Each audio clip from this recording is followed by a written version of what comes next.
for the people, to the families zenye wameachwa na wapendwa wao. They need closure. Ama namna gani? Tuweke ngoma imechangamka kidogo. Weka maombi.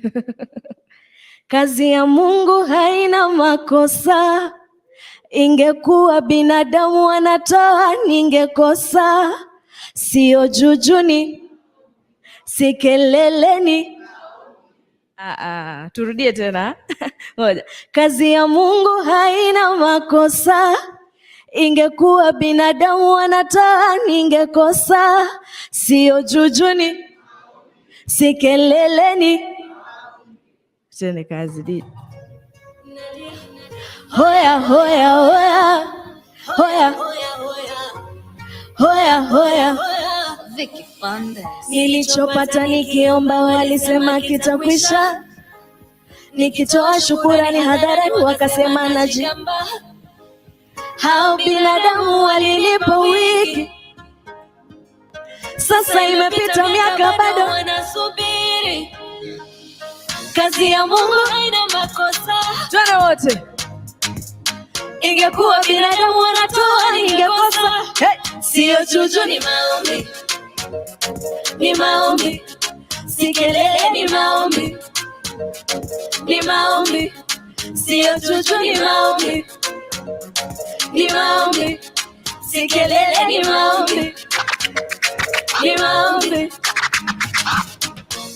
Hoya hoya hoya. Hoya hoya hoya. Hoya hoya hoya. Ati. Na mikono nitainua, magoti nipige, niweleze jinsi alivyotenda katika maisha yangu. Kazi ya Mungu haina makosa. Ingekuwa binadamu wanatoa ningekosa. Kazi ya Mungu kweli haina makosa. Ingekuwa binadamu wanatoa ningekosa. Sio juju ni maombi. Asanteni sana. Ni maombi. Si kelele ni maombi. Ni maombi. Sio juju ni maombi. Ni maombi. Si kelele ni maombi. Ni maombi. Asante sana, asante, asante, asante.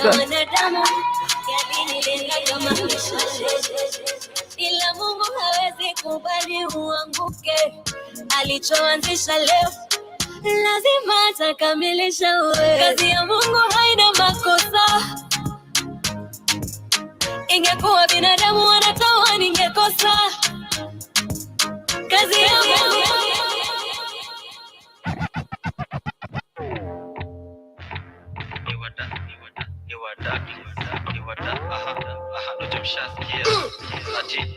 Tushasikia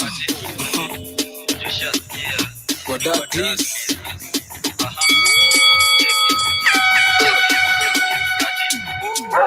Tushasikia kiingia ni kuklasa huko ngabado unachukua madam so anguka nao itabaki meflow na vibe.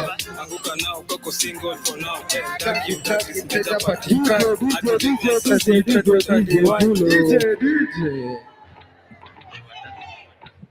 Tushasikia wa dark please.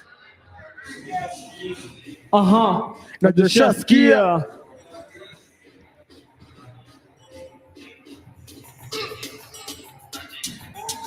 tushasikia tukiingia ni kublast huko ngabado unachukuliwa madam so anguka nao itabaki meflow na vibe.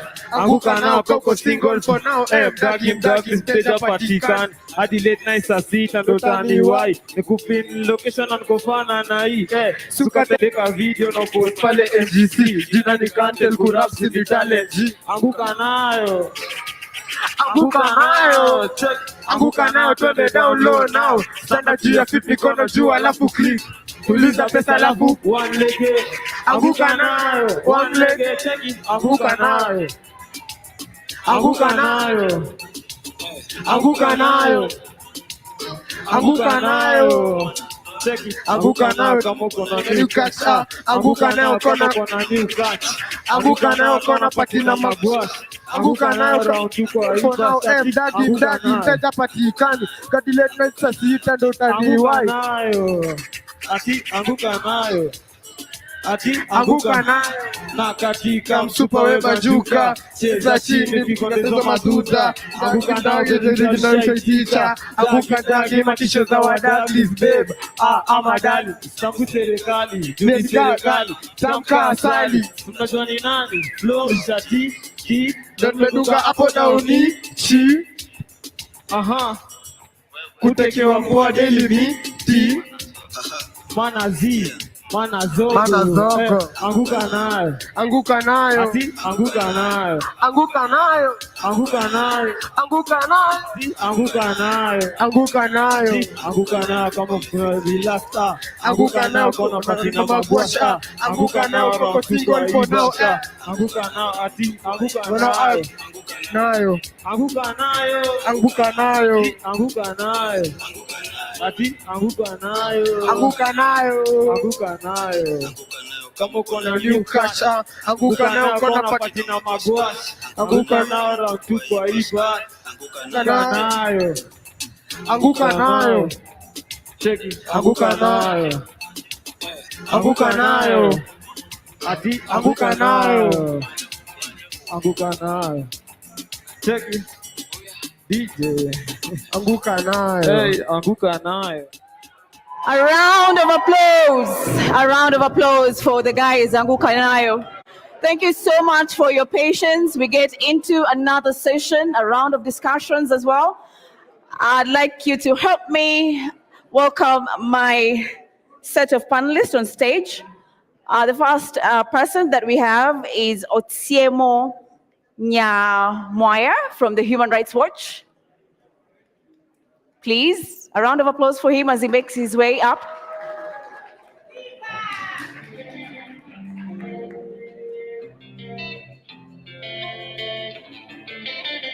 Thank you so much. You can have a seat. And then we have Dr. Njoki Wamae. She is an assistant professor of politics and international studies from the USIU Africa. Please, a round of applause for her.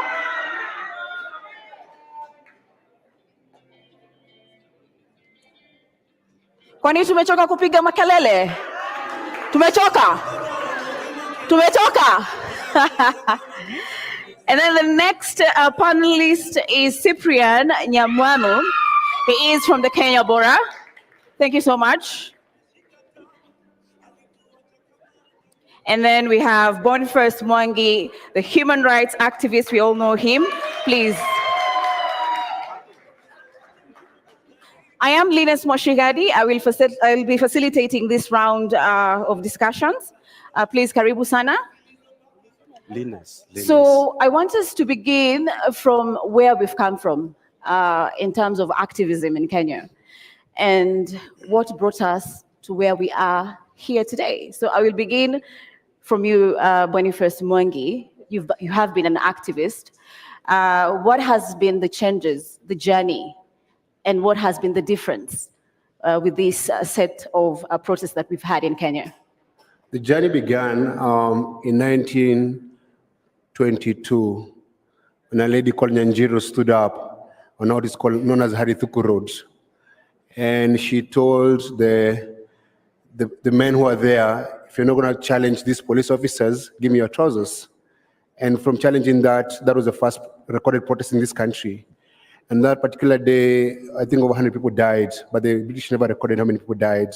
And Nyanjiro was killed on that particular day. And fast forward to today is that there's been a passing of the baton over the years to a level where Cyprian is organized via phones and in person, to where we are now organizing online, where people show up and say, you know what, online has become our public square, but now the public square is going offline. So you go online and say this is the issue, and you go offline.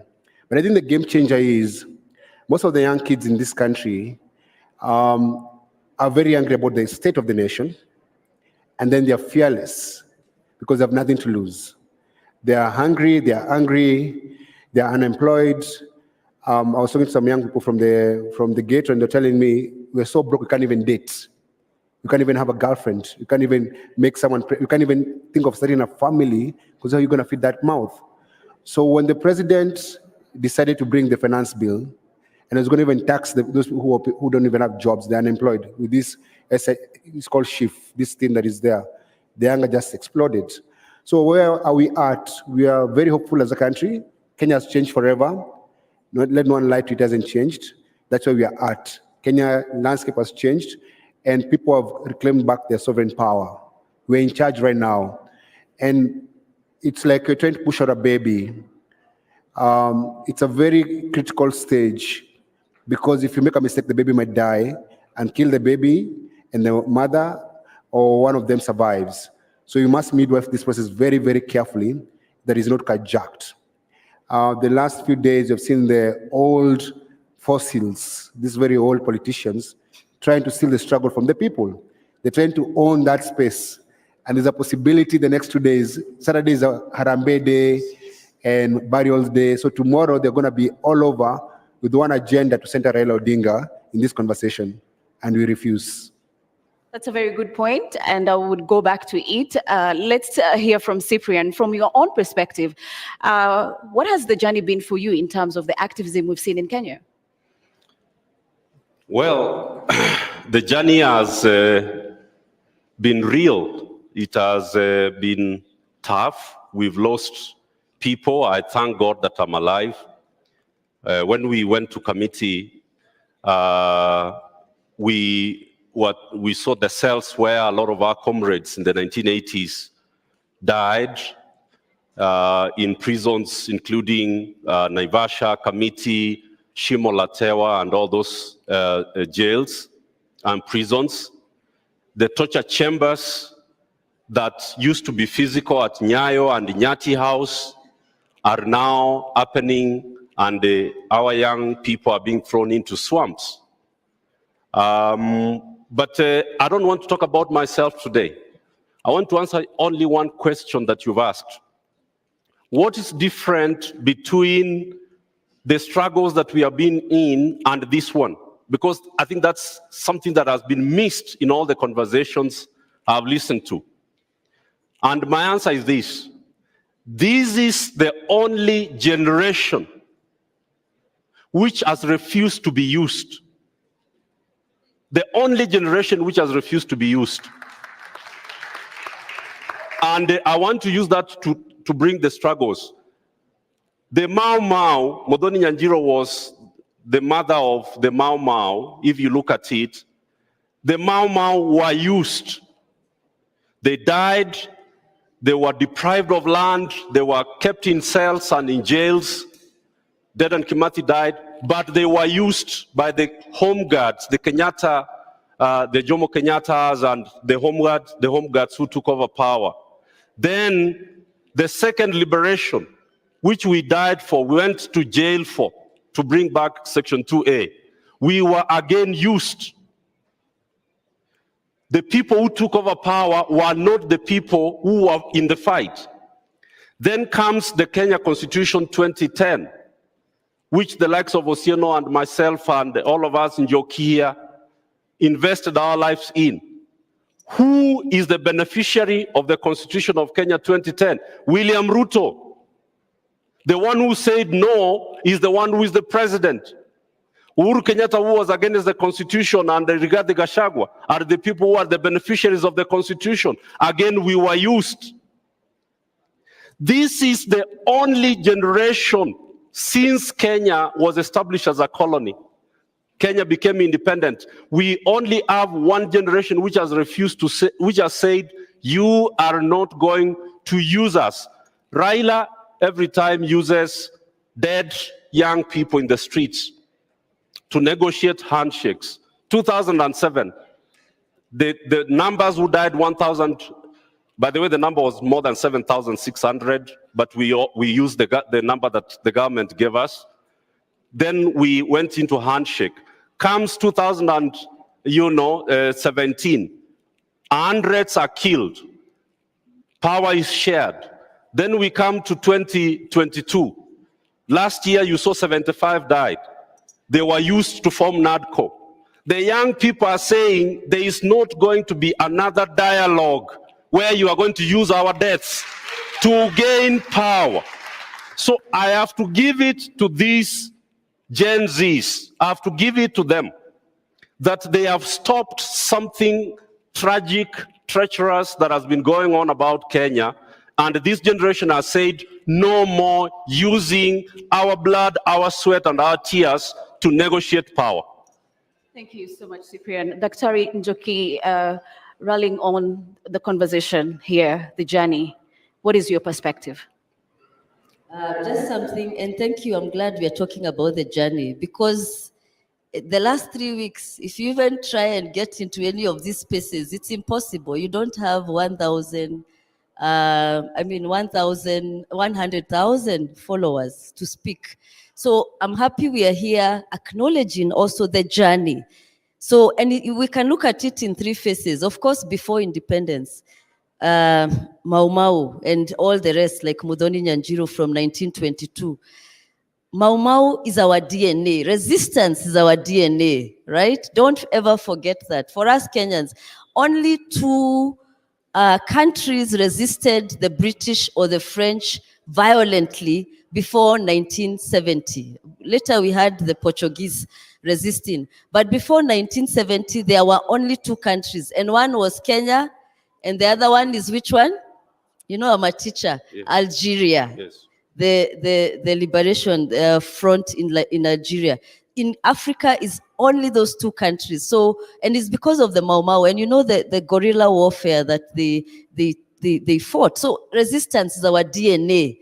And with that, of course, even post-independence, people resisted the fascist state that Kenyatta, because many times we are just looking at this ruto. We are forgetting the mistake started from Jomo Kenyatta, because he instituted a very fascist state. You know the many deaths that are still unresolved. And this politics of let's forget and move on is what got us where we are. A country where impunity is our DNA now. Right? And so we need to look at that past from Kenyatta, the mistakes he made, and especially in setting up the structures of Kenya. Look at Tanzania with all its problems. Tanzania is doing much, much better in terms of politics.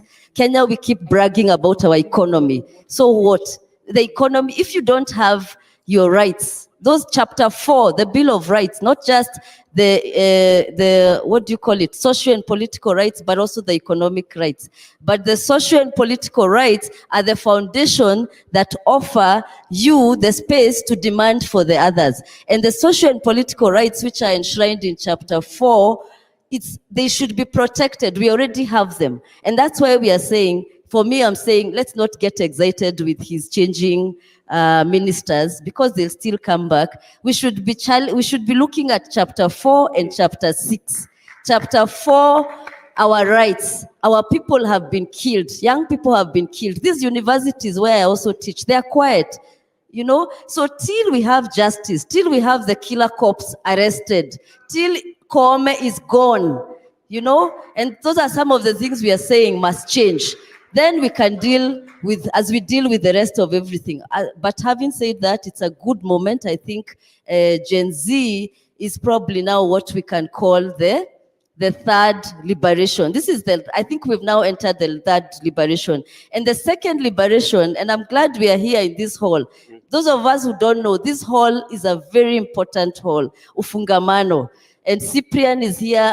I've seen many other comrades who are there those days during the IPPG reforms and NCC especially, and the National Convention on National Convention Assembly Executive Exactly. Council. That's where the Constitution of Kenya was changed, and Section 2A was repealed, and that's where we can tell off Zakayo and anybody else about why, because we fought for that constitution. And it's really sad that we have to keep fighting. That's why we need to have the right people in power, so that we are not fighting, so that it's people who also think like us, people who know human rights is part of state making. And I'm very glad, because that second liberation, first liberation was the Mau Mau and what they did. and the people who liberated Kenya. Remember, you need to also know who liberated Kenya, because the challenge is opportunists took over the real liberators like Dedan Kimathi. Second liberation, it is those people who fought for the second liberation of this country and the return of and who helped us get the constitution. And some of them are here. Please wave, because we need to acknowledge you. Please wave. I've seen some people, second liberation, Kigoro there, unanyamaza too. You know, thank you, comrade.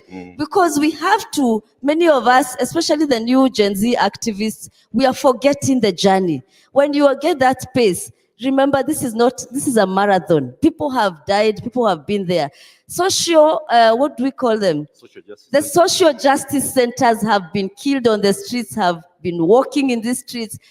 Kina Mama Rahma, please, let's wave also. Let's acknowledge these people, you know, and all the social justice activists, Olal, Viva comrades. These are the people who have brought us to this moment. So let's not look at it as it's 3 weeks. Oh, now we must always carry that journey. And when you're given to that opportunity, remember those people. Thank you. Thank you so much. So let's tweak the conversation a little bit, and let's talk about the journey when we look at police accountability and brutality. Of course, police have been there throughout the journey in terms of the first liberation, as Daktari talked about.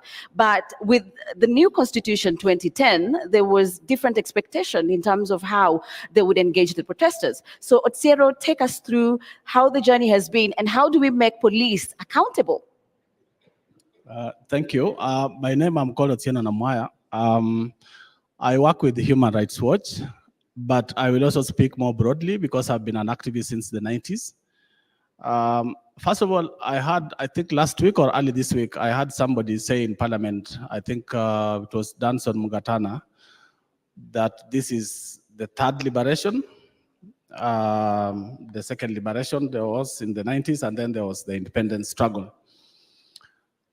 And I think it is broadly true, but I have a different thinking, because the second liberation in reality aborted. Picking up from what Daktari has said here, it aborted because if you look at some of the discussions we're having here, they were the same discussions, partly the same discussions we were having in the 90s. The issue of the portrait of William Ruto. I remember sometime, I think 1997, we were the Gen Zs then, we were called Generation X. We had in this same spot, Cyprian, correct me, but we were wondering, why do we have Moi's portrait everywhere? And that we need to stop that. That's part of imperialism. So having said that, that struggle, second liberation struggle picked up from independence struggle, which a lot of people believe that the independence struggle aborted and died with the death of Dedan Kimathi in 1957. If you look at movements such as FERA, which is February 18th Revolutionary Army or stroke movement, which was with people like Akina, Brigadier Odongo, Raphael Wangondo, and the rest, the reasoning even for naming it FERA was that we aborted the struggle in 1957. We need to pick it from where we aborted it. That was 1957. That's why it's called February 18th Revolutionary Army. Dedan Kimathi was killed on February 18th, 1957. So it is part of the long struggle. So picking it up from there, I was supposed to talk about police accountability. I don't want to go into details of repeating some of the things that some of the speakers who are here in the morning had already spoken about. I want to basically flesh out some of the worrying trends that we have noticed for the last maybe 7 years that we need to be really worrying about and calling out the authorities for what is happening. Let me talk about IPOA a bit. IPOA was basically created by the Constitution of Kenya 2010 and then operationalized by the 2011 law, IPOA Act of 2011. But it came effectively into operation in 2012 when they were constituted, and then they started setting up in 2013. By 2013, we had a lot of hopes. They had just 6 investigators. But they could try to reach everywhere. They would be in Kisumu, they would be in Nairobi, they would be where? There were just 6. Right now, IPOA has approximately 100 investigators. But what do? If you look at their case success rate from 2013 to now, how many cases have they successfully prosecuted? How many? I think about 12, if I'm not wrong. I think about 12 or 13 cases. How many cases have been filed with them? At some point, IPOA used to post these details on their website. They no longer do that. Why? Because if you look at the cases that have been filed with IPOA, by around 2018, 2019, there were around 7,000 cases of police brutality and police misuse of power and all that. How many could they investigate? There are about 100, maybe 1,000, up to 2022. How many have they successfully prosecuted? About 22. However, the details, those details don't tell you the problem with IPOA right now. IPOA was initially in the thinking of the 2010 Constitution and the second liberation, the issues we had, especially after the 2007 elections and the killings by police, was that we need a civilian institution where people can walk in and report police abuses, so that people don't have to go to a police station to report cases to be investigated by the same police officers who have committed the offenses. So it was created as a civilian institution. It was supposed to be friendly, welcoming, understanding, transparent. But what has happened today, if you look at IPOA, it has transformed itself. It has become more like a police institution. So it's no longer transparent.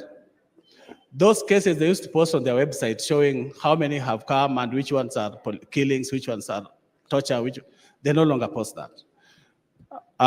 Then the other is that they are no longer acting like they are civilian. They are more interested in parleying with the police and being called to State House than actually opening their doors for the civilians to report cases. And then the issue of their performance, I know people will celebrate. We have IPOA because 12 police officers have been prosecuted, they have been sent to jail. But there's nothing to celebrate. If you look at the number of killings we have had since IPOA came into place in 2013, they cherry pick cases. So if there's a police officer who has killed somebody in Kangware and there's pressure, the government is also worried or embarrassed, they go and investigate and prosecute that one. But killings such as what is going on today during protests, we have never had IPOA prosecute officers for killings during protests because those are state-sanctioned killings. So in 2017, there were over 100 cases we documented. I think there were more, but we documented 104. IPOA has focused on 2, Baby Pendo and Stephanie Mora, cherry picking what they can prosecute because these are low-hanging fruits, but they don't go to the bottom, the root cause or the root cause of the problem. So out of 100 plus, they picked 2 and they never even successfully prosecuted. People are having to go and prosecute them on their own. In between 2014 and 2015, there were over 100 people who had disappeared in Nairobi, Northeastern, Coast Region. We presented these cases to IPOA. To this day, they have never prosecuted any. In 2020, during Corona, there were over 20 cases. I don't know how many have been prosecuted. Last year, there were over 70. They promised to take people to court. I think by October, they were saying they're going to court. Nobody has been prosecuted. This one is going to go the same way. So even if IPOA, in fact, their behavior this time has been more strange because before then, we used to communicate with them. We used to know what they're doing. Right now, they have shut their doors. They don't want to say what they're doing. We need to start calling out IPOA. That's one. The second one, I'd ask for more time, if you don't mind. If you could hold on, we could come back in terms of now what needs to be done to ensure the accountability. I'm trying to flesh out. So what needs to be done in the terms of IPOA is to begin to call for more accountability, more transparency for IPOA. Okay. If you allow me to just go through the 3 points. Okay. So the other worrying trend is when it comes to accountability, especially where there are killings, like what we have now, police are refusing to do their bit. So the National Police Service Act of 2011 says that police, as 2012, I think, police are supposed to, once there's a killing, police are supposed to do preliminary investigations. The commander is supposed to share details of that investigation with IPOA, with the Inspector General. Then IPOA picks up from there to start the investigation. That preliminary investigation never happens. So IPOA has to start struggling to understand which police officer shot, what happened, what were the circumstances of the shooting. That should have been in the preliminary report. And then the second thing is that when killings happen in a setting like what we have today, the demonstrations and the protests, what is supposed to guide IPOA in investigating those cases is what is called the operational order, which is basically says which police were deployed where and which orders were they given. And then the second one is what is called the Register of Movement of Arms and Ammunition, which basically narrows down when somebody is killed to understand who had which ammunition, who had which gun, and who was where. So when the investigations come, like in Kisumu, a lot of the killings that happened in 2017, police refused to hand over the Register of Movement of Arms and Ammunition. Police refused to hand over the operational order. So it became impossible to understand who shot where, but they're covering themselves up. But they only do that because of lack of political will. What they're doing is political. It's a political order to kill. So what's the problem there? It is lack of police independence. And it takes us back to the struggle of the second struggle, which was to ensure we have an independent police authority. And then the other is the issue of the new trend that we have seen from 2017 is the role of the hospitals and mortuaries. So in the past, you would go to a hospital and a mortuary and quickly you get the register and get to know who has been brought in, who was shot, who was killed. And then you get to know their names and you get to know their injuries. Today, what they are doing is that they have created 2 registers. And that's why I was cautioning our colleagues in Githurai, don't say you have only 2 or 3 killings because you don't know the killings. Or we went to Kenyatta Hospital and we found 3 bodies. You need to do more to understand how many people have been killed. Right now I'm hearing people say 50 people have been killed. It's not 50. You don't know. Because what's happening in mortuaries is that they cleared 2 registers. So the front one is the normal one, where they put like 3 or 4 cases. So when you go to look for people who have been killed, they show you that one. But there's another police register, where they have all the other bodies. So after 25th, the invasion of parliament, at City Mortuary, they had 6 bodies. And we're wondering, but how can they be 6? When even at parliament alone, we know that at least 8 were killed. And they refused, they just said 6. Later on, we came back and talked to the staff, and we realized there were other bodies being hidden elsewhere, which were not in the register. And that is happening not just there. We saw it in Kisumu in 2017. They hide those bodies, and they make sure you never get to know what exactly happened. We also know that sometimes they don't take those bodies to the mortuaries. In Kisumu, we discovered bodies, I think bodies were discovered in Lake Victoria, at around 26 bodies, 3 or 4 months later, after we had looked for bodies in JTRH, in Kisumu District Hospital, everywhere. There were no bodies, but they had been thrown elsewhere. Even this one, let us be very careful because we don't know where those bodies are. Thank you so much for that. Going back to Boni, you spoke about the opposition wanting to take this civic engagement that we've seen in Kenya for the last 4 weeks. What is your reaction? Do you feel they're bringing back the political rhetorics and reaping where it's not so? It's betrayal of the people. So one of the constant factors in the last 20 years has been Raila Odinga. He shook hands with Moi, shook hands with Kibaki, shook hands with Uhuru. Now he's doing that with Ruto. But every time he does that, he betrays everyone who was involved in the movement. I covered post-election violence in 2007, and the victims were never compensated. I heard Cyprian say the number was like 7,000 people died. but the government claims about 1,200 people died, but there was no compensation and there was no justice. And the difference between that time and this movement is that one of the things that people are saying in the streets is that we must have accountability, and we must have justice, and we must have reparations. So we must compensate the people who have been killed by the police, and we must get the killer cops to be arrested. On Tuesday, we're going back to the streets to demand Kome to resign. But if you look at Raila Odinga, he has never demanded for those things. Every time he shakes hands and gets a deal, he doesn't talk about compensation for lives or justice for the victims. He moves on. He's a mercenary, actually. Basically, that's what Raila has become over the years. So yesterday I was in a space with his son, and I told him, go and tell your father not to betray his grandkids. Because basically the guys in the streets are actually his grandkids. I can be Raila Odinga's son because I'm the same age with Raila Jr. But the people who are protesting and leading this protest are 18, 19-year-old, 20-year-old kids. And they're saying, we got this. So I'm just telling the politicians, lay off these demonstrations and protests, let these people articulate their own issues.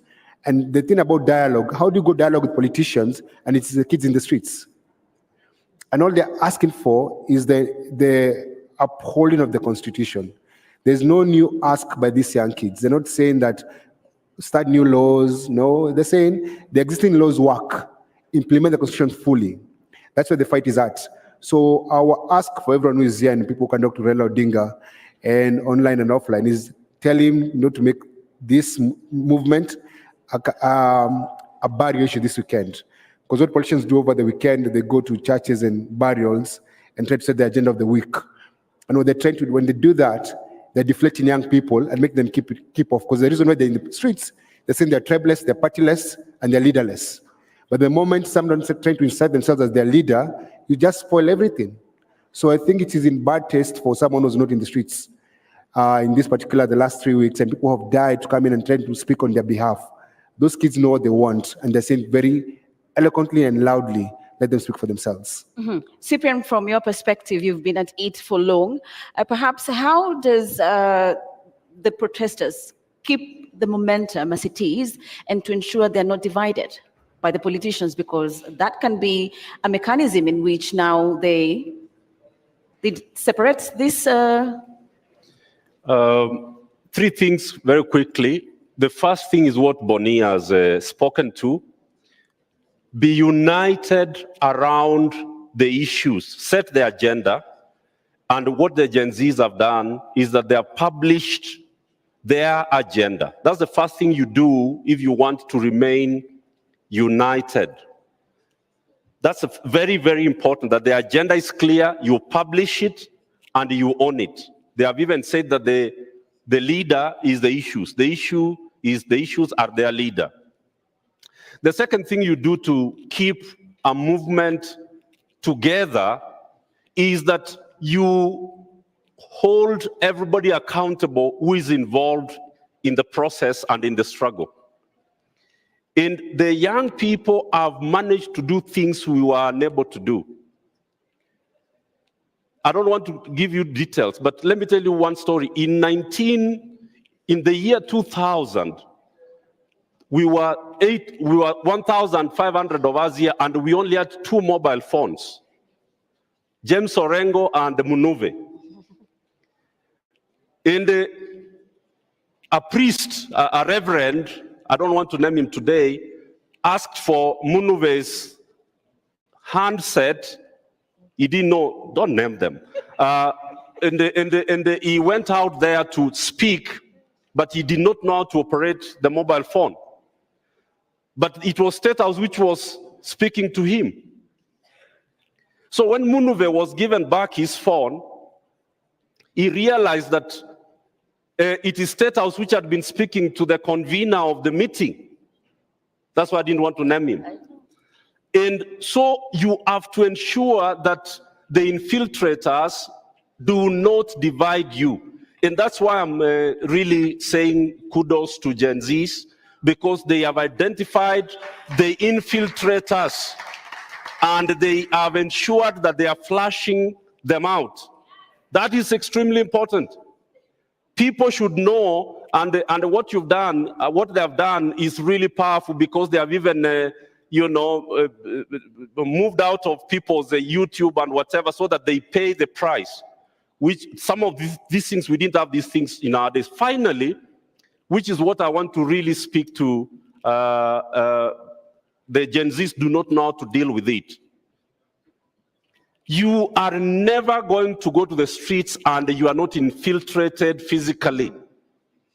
So in NCEC, in our struggles in NCEC, we established the self-defense teams, the self-defense forces around active nonviolence as the principle. So you need to train 500 to 1,000 young people who are responsible for shielding and protecting and identifying and recording, to ensure that you are not infiltrated by people who are agent provocateurs, who break people's shops and burn people's vehicles, and then it is blamed on you. Thank you so much, Cyprian. Before I come to you, Dr. Njoki, I'm told we have Professor Kivutha Kibwana, former governor from... Yes, correct. So if we could have him, please, Professor, the floor is yours.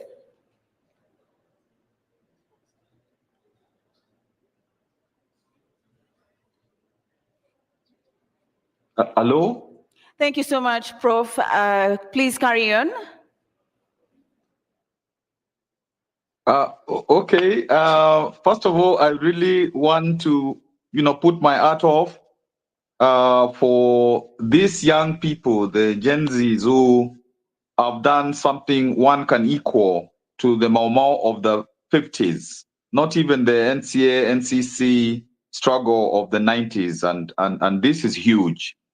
And following mambo wanafanya kidogo kama mtafiti, I can see that they have realized that hii system ya ukoloni na ukoloni mamboleo mpaka ichenjiwe kutoka kwa roots. And I think that's the biggest thing that I have, seen from the struggles and from their work. Ndio tuwe na system mpya, which is an identical twin to the 2010 constitution. Na jinsi ilisemekana hapo awali, nafikiri ni Houghton, somebody said this, ni kazi ngumu na ni marathon, so that people don't think it's a quick fix. Na ndio nimesikia mkisema kwamba system ichenjiwe, personnel kabisa pia iwe ni personnel mpya na values mpya na norms mpya, alafu eternal accountability. Kila wakati muwe mnafuata. Na ndipo ninaweza kuuliza Law Society na wale wahusika wengine pamoja na Gen Zs wenyewe, ikiwa katiba inaweza kutranslatiwa hata even in those brief ways, kila lugha ya Kenya, na ndio najua kuna moja imetranslatiwa kwa Kiswahili, ndio iwe kwamba people now will learn the constitution. And you Gen Zs, please get into the wards, get into the rural areas, make sure that up to the ward and all those WhatsApps which are there in the rural areas, make sure that the message that you have gets there. And of course, this concretization of your demands, so that nobody, will be able to say, we don't know what they want, because no public decision without Gen Zs. So that those who are calling for dialogue, whatever it is, to be known that there should be no public decision without Gen Zs.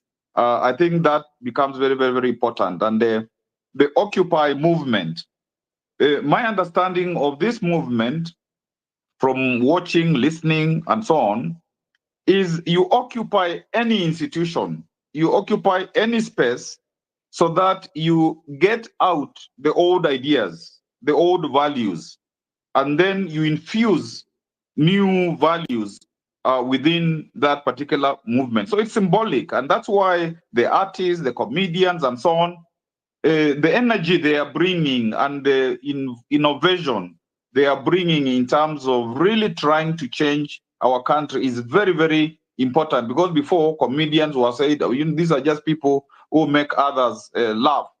But this is like the beauty of the Gen Z movement is it is it is functional leadership. If there is a job to be done, there is people are told do that, and they do that.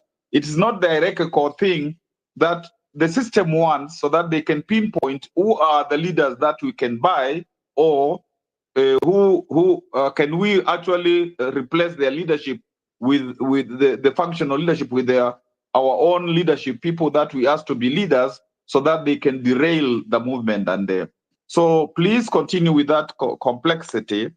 I don't know, and also like the social justice centers, they should go to the informal settlements and make sure that these people are being confused to be goons, to be told that the fight is bigger than being given 500 bob or 1,000 bob every day to do things that are not correct.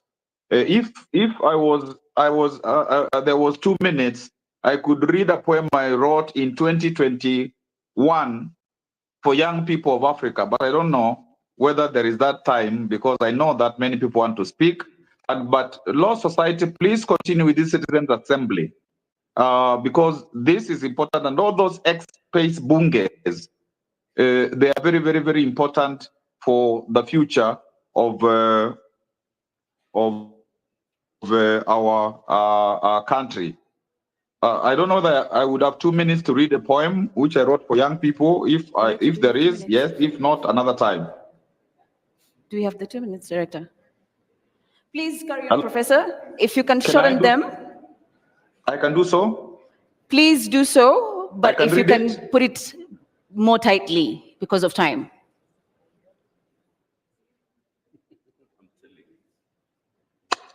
Prof, can you hear me? Okay, then let me read it. Yeah, I can hear you. What? Yes. Hello?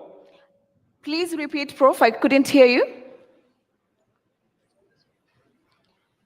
I was asking if I have 2 minutes to read a poem which I wrote in 2021 for the youth of Africa, Youth Seed. Please go ahead.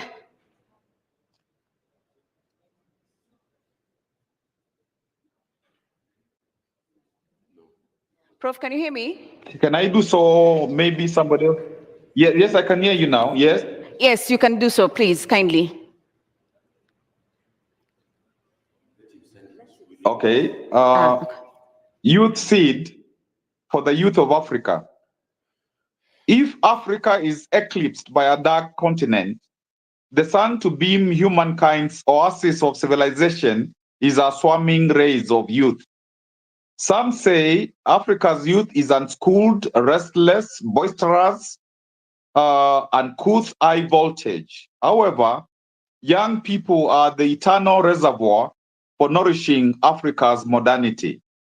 If the continent and our youth fail to enact a symbiotically binding social contract, we have entombed Africa alive. How many generations must we miscarry before we can procreate seminal life? In traditional Africa, when fire died from the earth, a child was sent to her neighbors to borrow fire. Mother Africa, you must dispatch your youth corps to retrieve fire from society's ashes so as to illuminate and warm Azania. The youth's essence are energy, inspiration, vitality, creativity, resilience must never again be hijacked. Young persons must renounce the culture of youth for hire. Instead of degrading itself in wild orgies, youth must turn healer. Its spirit must soak Africa, become the miracle remedy of our cancers, union of Africa's body and soul. Youth must gather its talents. Youth must conserve its latent force. Youth must own itself. Youth must purify itself. Youth must organize. Youth must mobilize. The world is the youth to subdue. Youth must command the world. The tremor of young people's power, which will smash Africa's barren past, which will reassemble Africa's majesty, is rumbling. Listen, prepare, give way. Victory is as certain as sunshine. Africa must endearingly embrace our youth. Youth must draw Africa to its loving heart. Africa must palaver with our youth. Youth must make conversation with youth. Youth must dialogue with Africa and the world. Africa must befriend our youth.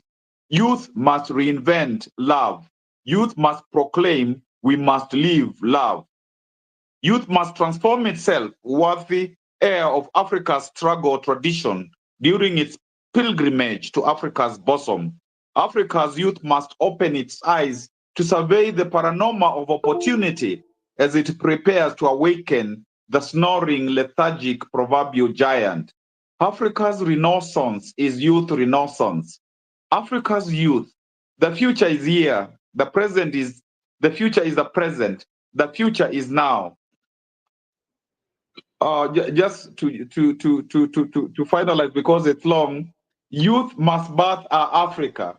Always remember, sacrifice, pleasure, pain, blood, and joy are companions of every noble birth. Youth of Africa, your Africa is waiting.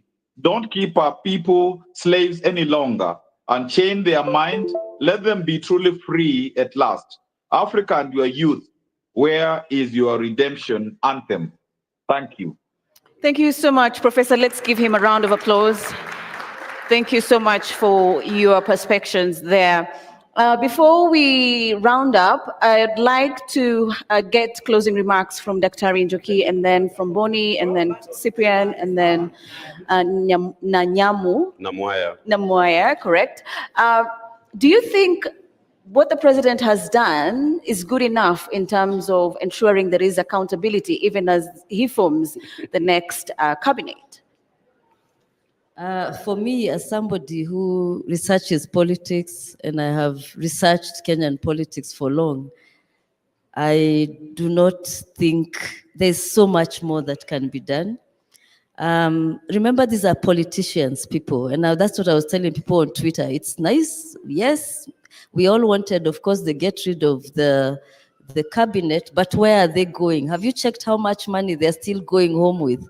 Has anybody even, no, if it was serious, they would have been told tomorrow morning, report to the commission that researches what do you mean, the corruption? EACC, right? Nobody has been told to go to EACC and be investigated. So police reforms have not been done. For me, the first person to have been sacked should have been IG Kome and Adamson Bungei. Because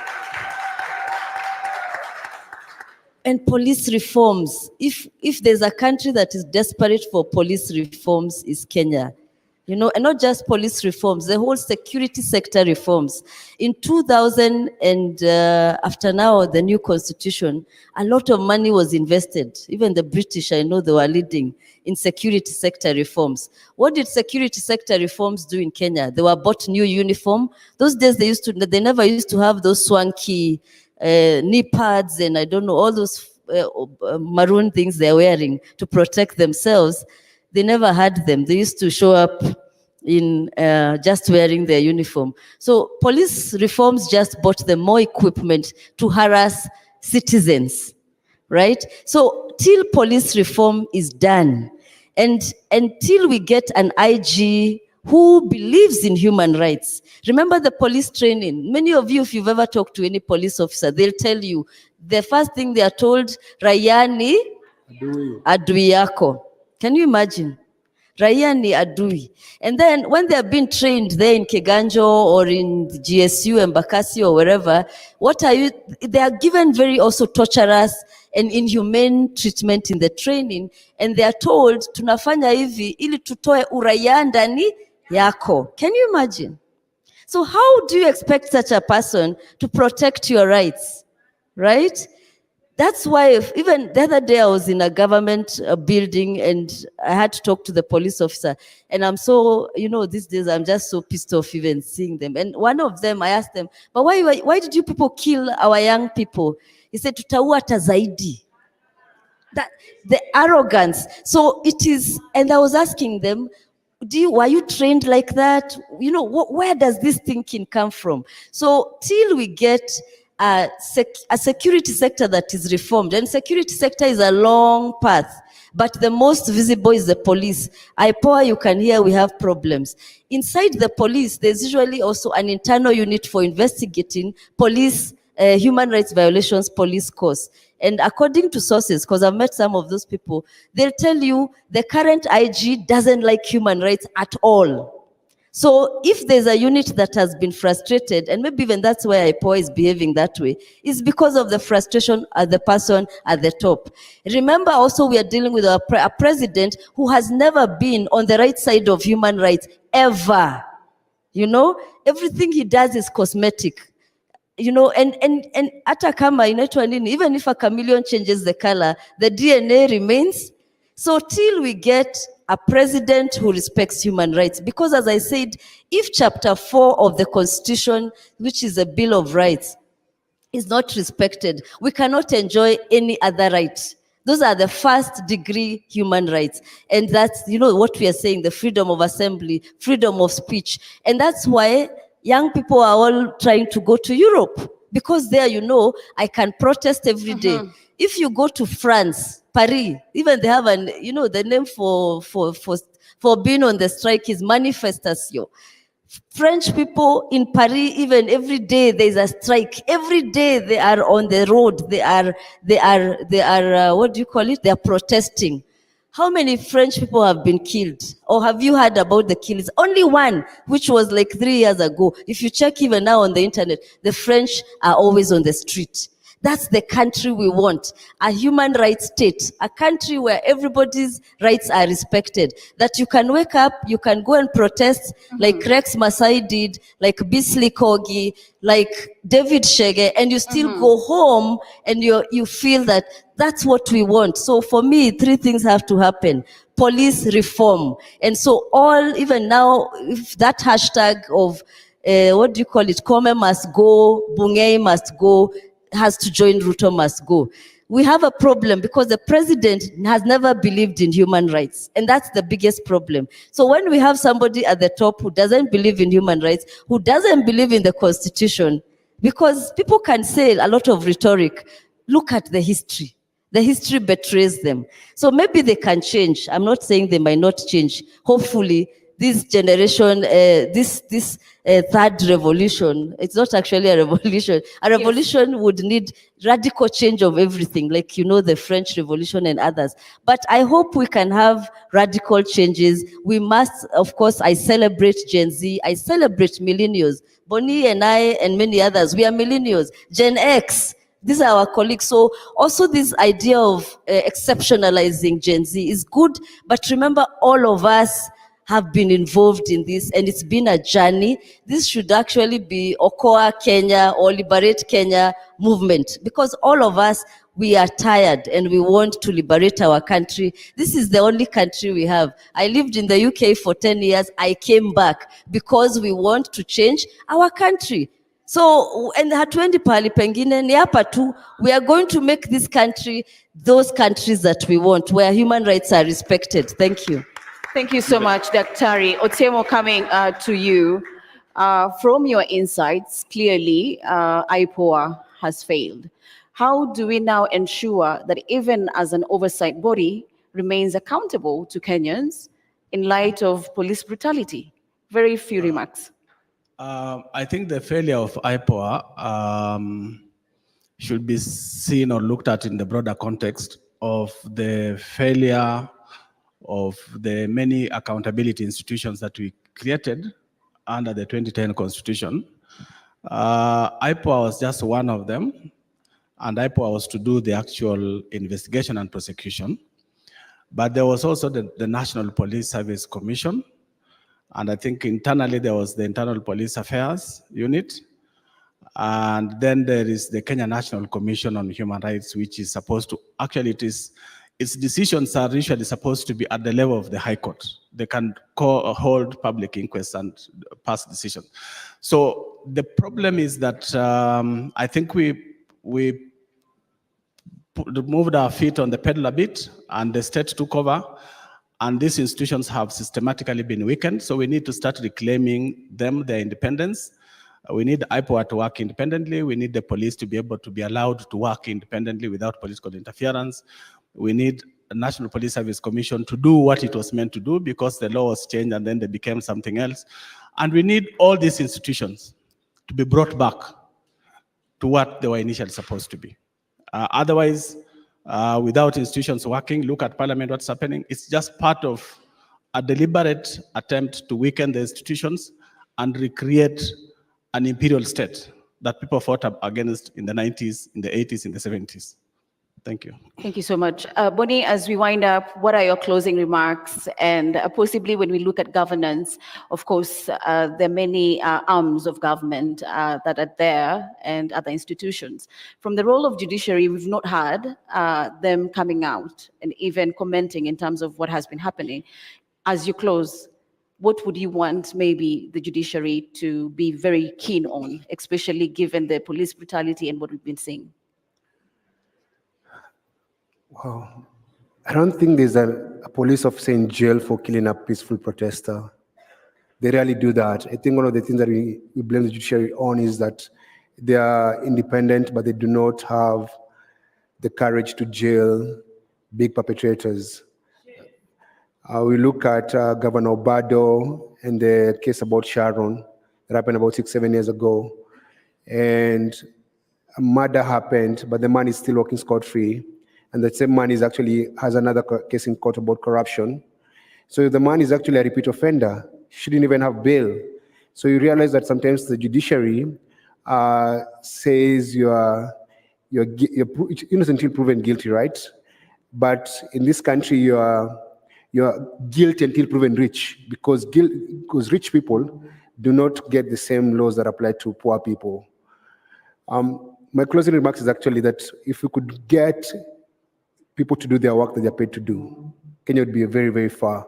Whether it's Koome in her role as a chief justice and the magistrate under her, the people in the police service, the people who work for the executive.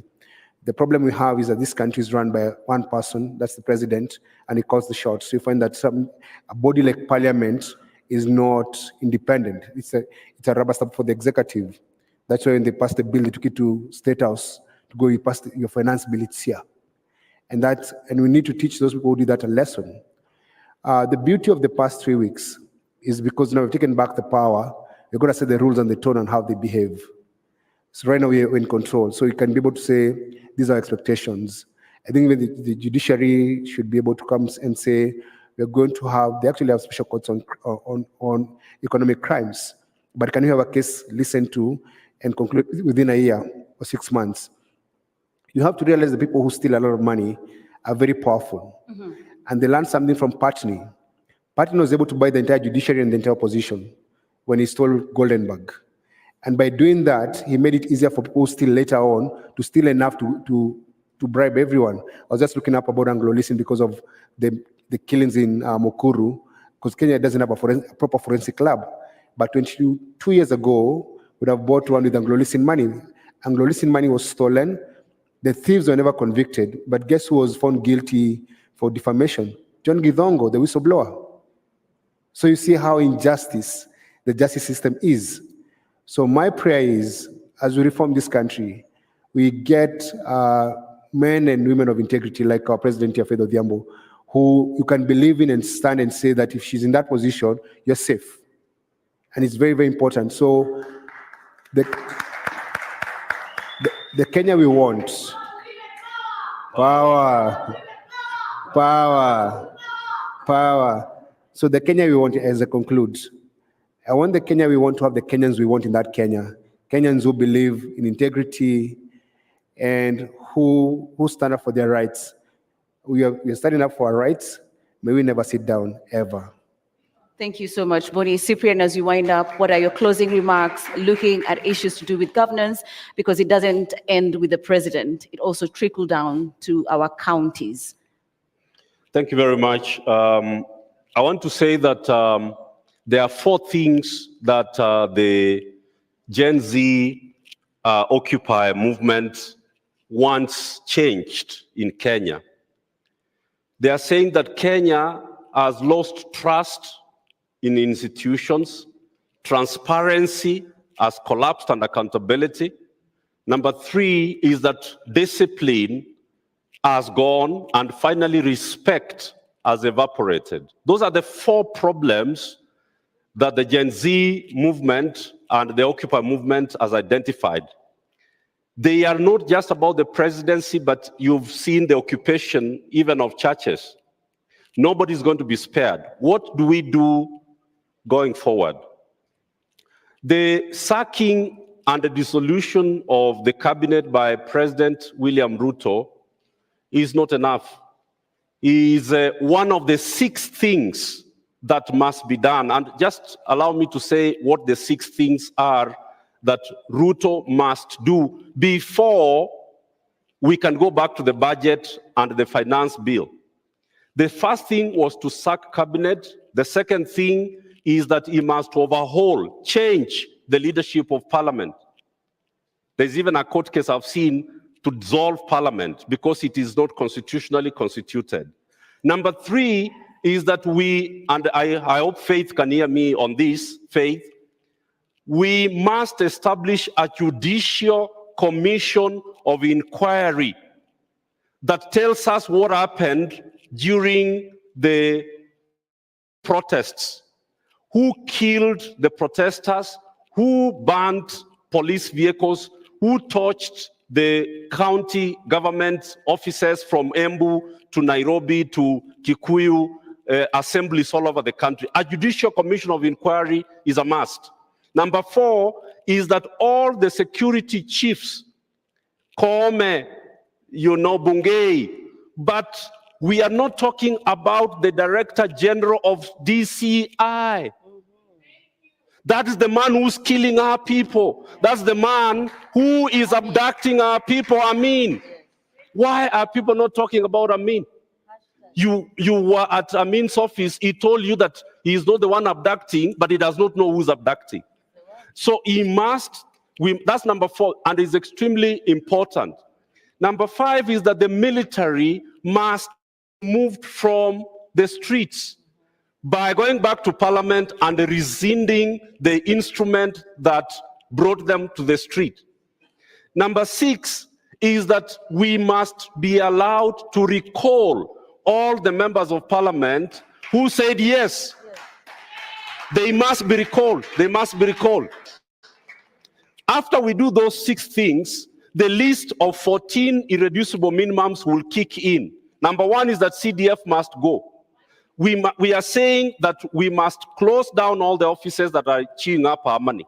The Appropriations Act, the budget which Ruto passed into law, must be completely dissolved. We have rejected the finance bill, but we allowed him to pass his appropriations. So he is not worried.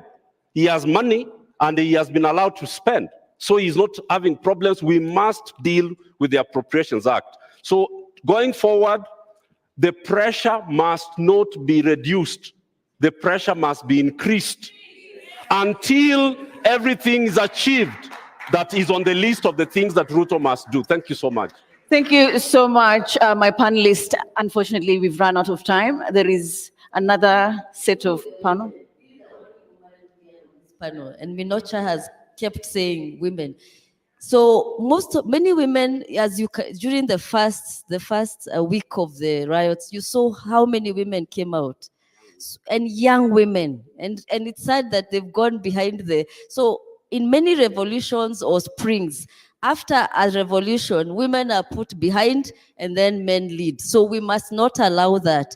There's some discussion I'm seeing on Twitter, let's get rid of women reps. We have a quality problem for men and for women. It's not unique to women, right? We have a serious quality problem. Of course, if some most of the KK members of parliament, it was business partners, people who invested in KK, even I'm sure some of the Azimio, but KK is where we have really problematic members of parliament. So it is not, it's a quality problem for men and women. And please stop singling women out as they were not, we just have a bad parliament. And it is now for us, many of us, don't forget, run for politics. Yes. Politics, if it's 2027 or it's after we recall them, don't just sit there. As you do the activism, you also register yourself, get into we need a political party of this movement. Because without that, those are the instruments of getting into power. We will just be talking and then we will. So we need all these activists, and let's own that activism and take that. Can you imagine if we all went into government? We would change everything. So the pressure must not stop. That's what I would like to say. A round of applause. Thank you so much for sharing your insights there. Asante sana. Thank you so much. DJ, as we transit, a little bit of music. I'm being told we are getting into another round with a list of panelists as well. So you can leave the stage. Thank you so much. We have Tess Wavinya from... Yeah. Yes. On this round, we have Tess Wavinya from LSK Council. Please take the stage.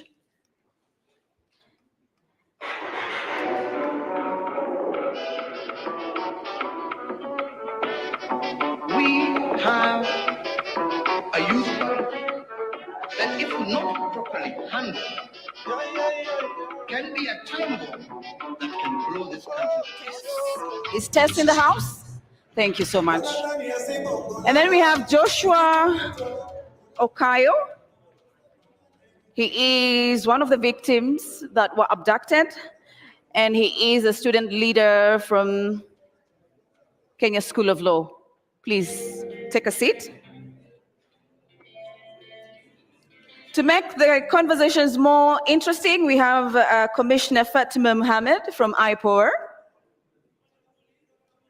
Thank you, ma'am. Please. And lastly, we have Diana Gishengo from Okwa Uchumi. Kindly, if we could have you on stage. So on this session, we're just going to look at what next for the victims. What are some of the legal instruments there is for them to institute so that they can be able to get reparations for some of the atrocities that were meted on them. So thank you so much. Do we have Diana? Diana, please, if we may have you. Thank you so much. So we'll begin from Joshua, just from a victim perspective, having gone through the ordeal. What do you think will justify some of the atrocities that were meted against you? Thank you.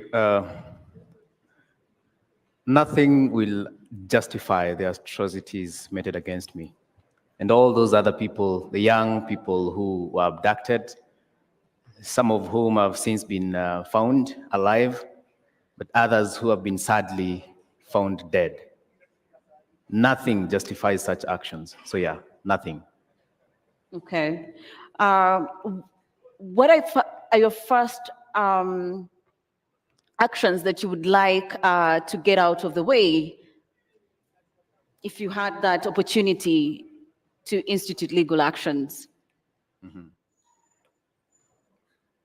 Really, I know I have the opportunity to institute legal actions. Mm-hmm. And I want to thank the Law Society of Kenya, LSK, and the leadership of Faith, President. You know, so many advocates have come forward to help, to support, and they are passionately seeking justice for myself and all those others who've gone through what I went through, maybe worse. And yeah, number one is we need to institute legal charges against individuals who are controlling the police force, those who are controlling the NIS, the DCI, Director General. I had Mr. Nyamwamu talking about the same. And after that, the victims also need to be compensated for all that they've gone through. And all that is going to be done in due course. I want to assure you that the team, the legal team at the LSK, and all other well-wishers are up to speed, and this is what we would like to see happen. Number one, criminal charges against individuals. Number two, civil charges against, civil, civil matters against the government and those involved, so that then we don't just see them serving sentences, if at all they will. I hope they do. But then ultimately, we also get to get back to our previous state of physical and mental state. Thank you so much, Joshua. Tess, moving to you. As a body, LSK, are you looking forward to possibly institute legal actions? And what are some of the support that you're already giving to these particular victims of police brutality? Because there was issues of psychological trauma, especially for the victims that underwent the brutality. Yeah. Thank you very much. Well, allow me first to state that in our country, we have the Constitution. And in the Constitution, it gives guidelines on how the government is supposed to work from the powers that has been delegated by the people. They do not have the sovereign powers.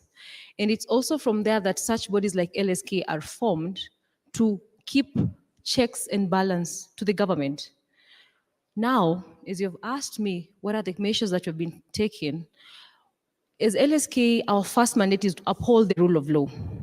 When you're upholding the rule of law, we're reminding the government, the current regime, which is trying to do and act on its draconian acts, that justice is our shield and defender. And it is not a cloistered virtue. And that's why we called upon our young members to go on the streets pro bono, to live billable hours, so that we help those whom were peacefully assembling to protest and they were arrested, abducted, and taken to police station or detained in places we don't know. We do not have the much capacity to take them to psychological places, but we've been able to partner with other people, with NGOs, with human rights organizations, with psychiatrical facilities, so that we be able to enable them to get such help.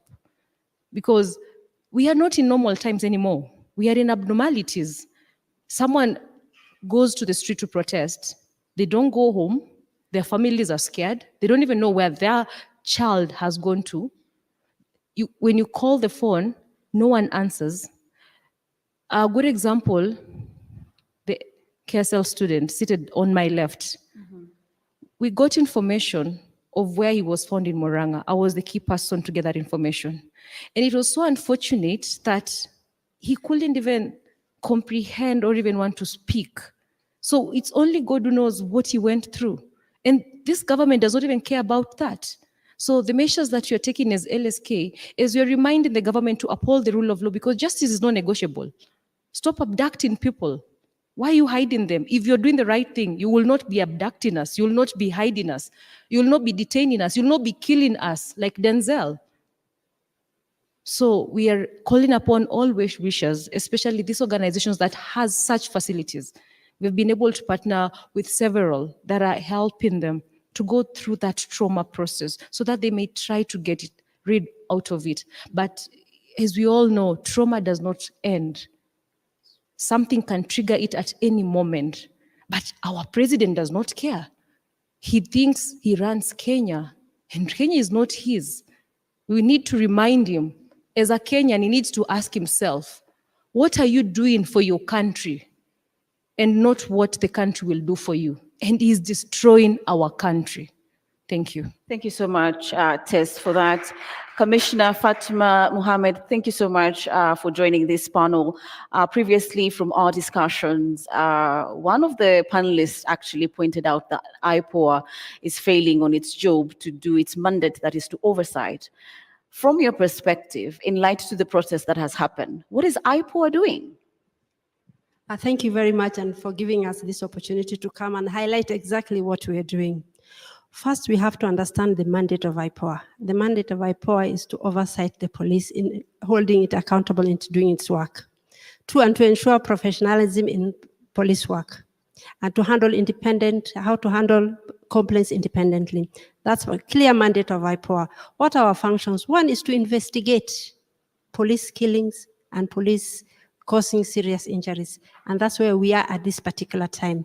And for these cases that now we have, since the protests have started, I just want to speak about that one right now. That's what is at stake right now, is we're in the process of investigating and recommending to the DPP. One, it's a legal process. And once it's a legal process, you'll need evidence, you'll need statements, because when you send it to the DPP, what will he ask you for? He'll ask for all the evidence, for him to take it to court for it to be sustained. Already we are asking for people to come forward, give us statements, so that when we go to the DPP, he has something to take to the courts. Otherwise, if we take things that we just pick from the social media here and there, it doesn't help us. We really appreciate you coming to us. If you'd come to us, we record statements. Then, you know, that will give us basis for our prosecution, because we don't have powers for prosecution. We don't have powers to arrest. I know we've been asked, how come you are not arresting the police officers? We don't have the powers to arrest. Ours to give recommendation and give disciplinary cases to the National Police Service Commission to either discipline that police officer or to do that, or whatever issue that needs to be done. But as it stands right now, we are very advanced in many of our investigations. But what we are lacking is the crucial evidences that we need for prosecution. The DPP, where we work together every single day, and is always asking, where is the stage, at what stage have you reached here? Now that is where we are. And we'd be asking kindly if we could have evidence from the public. Come to us, talk to us, record statements with us. Then we can have a credible case to hand. Otherwise, what we are getting social media from here and there, we go out of our own motion, because we have the powers out of our own motion to go out and investigate and call upon you, come, this is what you have said, get it done, let's do this, let's do that. It's not able to happen. So with the basis of that, we are not able to move forward. Yeah. Before I come to you, Diana, sticking to Commissioner Fatma, do you have mechanisms where you actually ensure that those that come forward are actually protected? Yes. Because with issues to do with abduction, I mean, the trust that is there can be actually very little. We really try as much as possible to hide the identity of the staff or whoever witnesses we have. Unfortunately, we have the issue of witness protection. Now we have to liaise with the Witness Protection Agency. That's another agency we have to cooperate with, because it reaches a stage that one of our many challenges we have is resources. Even for protection of witnesses. Well, we try whichever cases we have. We have prosecuted quite a number of cases from the police and got quite a number of convictions. But as at now, that is what we really need. And coming here, I said now this is the right forum to come and make appeal to the public and tell them that for us to move forward, we need evidence. We need, of course, we know, we have seen what we have seen on the clips, and somebody's asking me, what more evidence do you need? You have seen the clips, but is that admissible in court? Diana, picking up from what Commissioner Fatima has just finished off saying, do you think there is enough evidence actually for IPOA to institute investigations against the police brutality? And what do you think? Thank you very much. I know I came as Oko Uchumi to work on finance, but IPOA, and I've come after member, right? Member. In IPOA, it is members. The Independent Police Oversight Authority has no commissioners. It has members.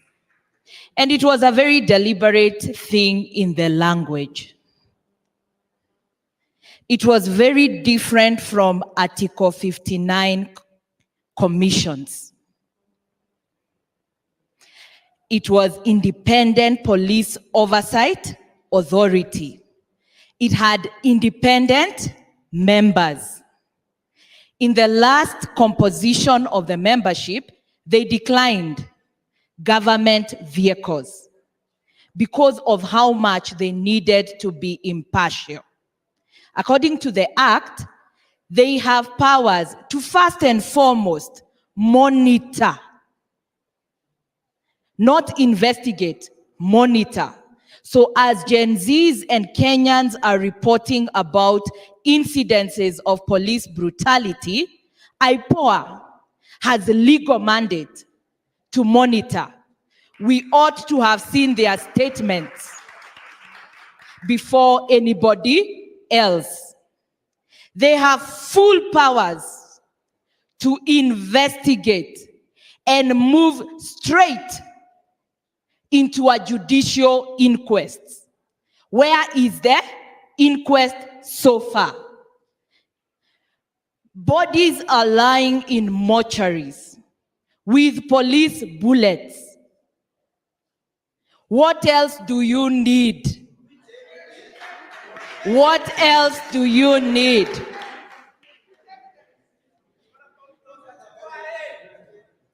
People are shot broadly and recorded on video. Journalists, local and international ones, ask, give us the video. They are given. IPOA, what do you want? Aren't you complacent in this particular situation? I think at this particular moment, not just IPOA, all independent bodies must know they act on behalf of the people, not the president. The hesitation we are seeing is because of the co-option of IPOA by the executive. Trying to please NPS. You do not refer cases to NPS. You make final recommendations. Come to us to help you. We the people. You have seen we are powerful. To help you enforce your findings. I wish IPOA was here in the morning when we had narrations of people who can't sleep because they were tortured, leave alone the ones who are dead. We are here speaking, we don't know whether we'll be tortured again. Even within the police service, they are willing to speak because they are our children. There are very many people who are looking for their children. Bodies have been found in Mukuru. These are trends. By the time the president says there are no extrajudicial execution, we expect IPOA to give us trends. Pole Mami, and we hear you. I hope those tears, IPOA, you use our taxes. It must change. Thank you so much, Diana. Coming on from a law perspective. You want to respond? Yeah, thank you, Diana. I mean, I understand and I feel the pain. True. But what we need is, you have said it here, come to our offices. Let's record these things in our offices. Let's do it in the legal manner. We cannot prosecute in the public prosecution, you know, in the public space. We need it done in the right manner. And that's the only way. Diana, and I feel what you're telling us completely. Come to our offices. Let's work together like that. Let's have even witness protecting in all our ways how we can handle this matter. We feel the pain, and we know no one is immune in this process. Today I'm in IPOA, tomorrow I am not. Our children are all outside there, all of them.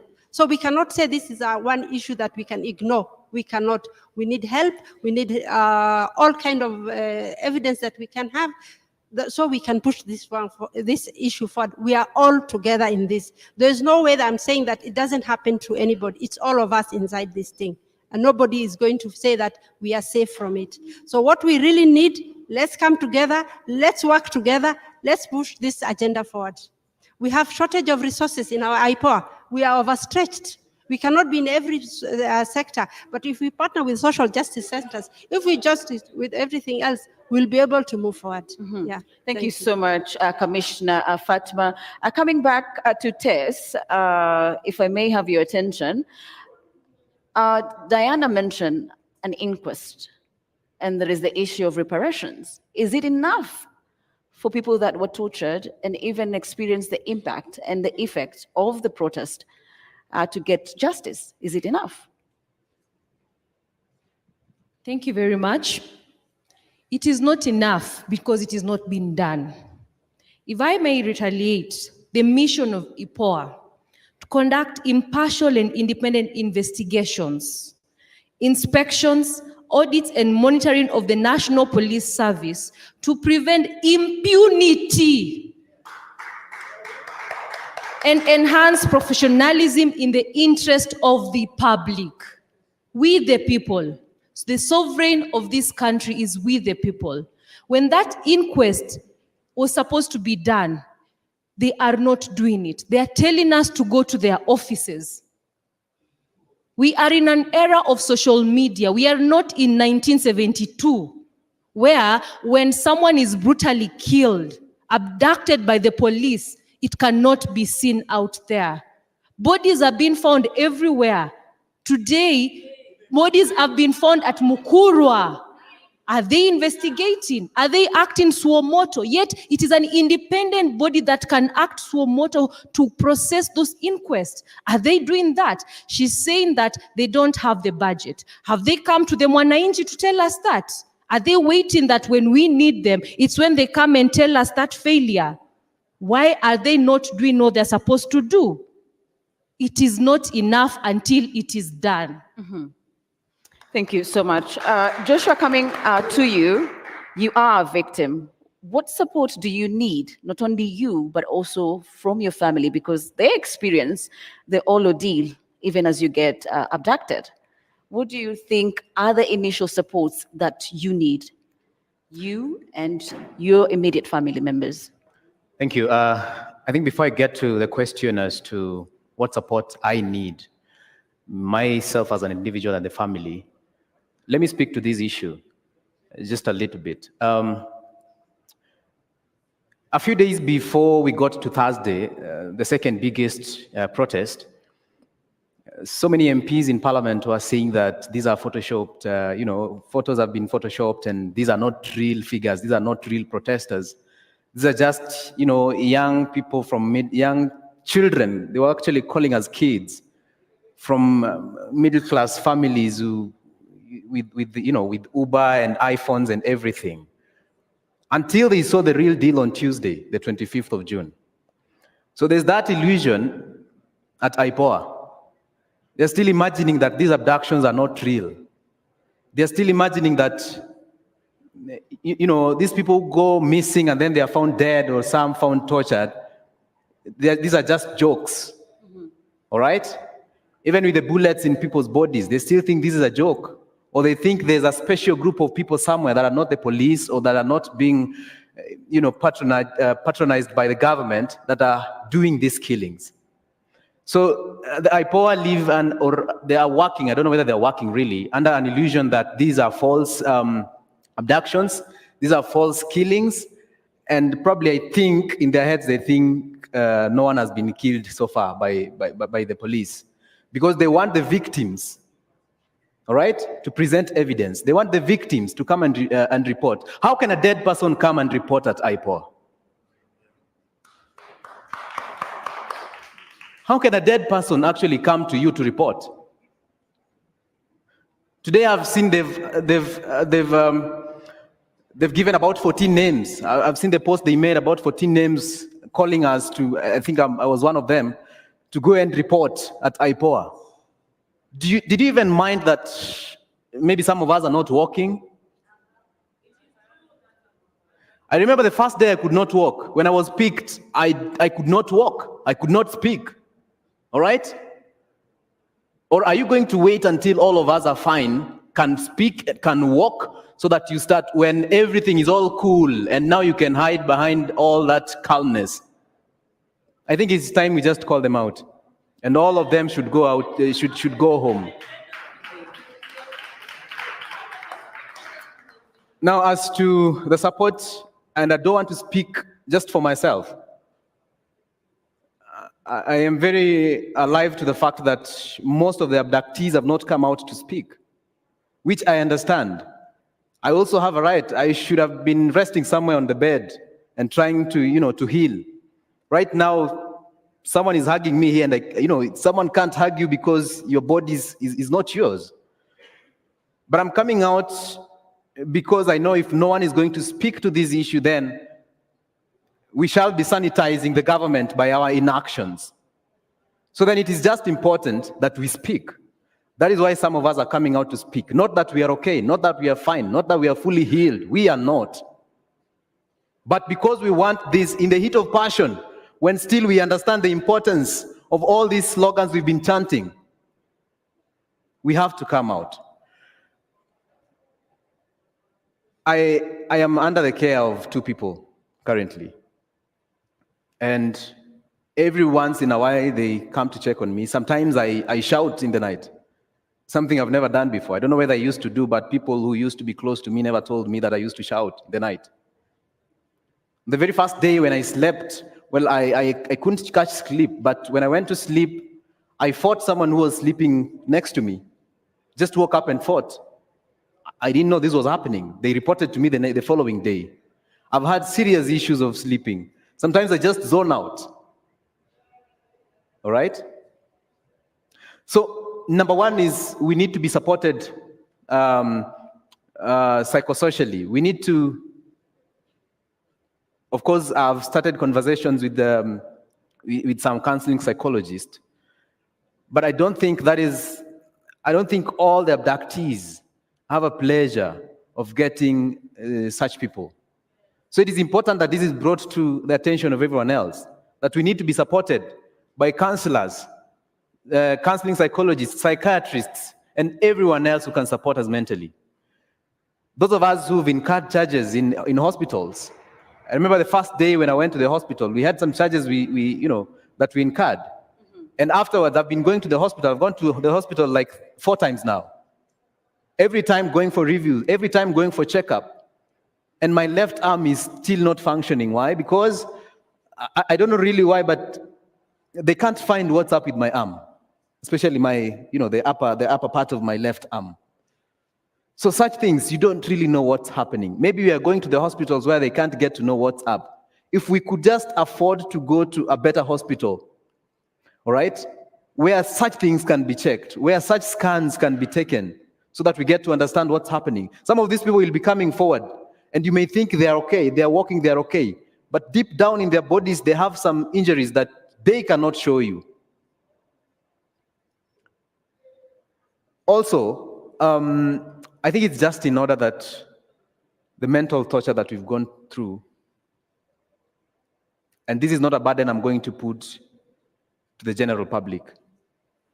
This is a burden I'm going to put to those who are behind the abductions and killings. May we be compensated. Thank you, Joshua. Diana, coming to you, one of the things that I picked from Joshua is the fact that a lot of the victims are yet to come out and share their experience. And it's my belief, one of the many ways in which people begin to actually comprehend what happened to them and even begin maybe the process of healing is actually by talking. As an organization, and even as you join in the conversation, how do you think we can be able to bring out the victims to actually now share their own first account, just as a way of getting that healing? I think this forum, after this forum, we are going to see many more people speak.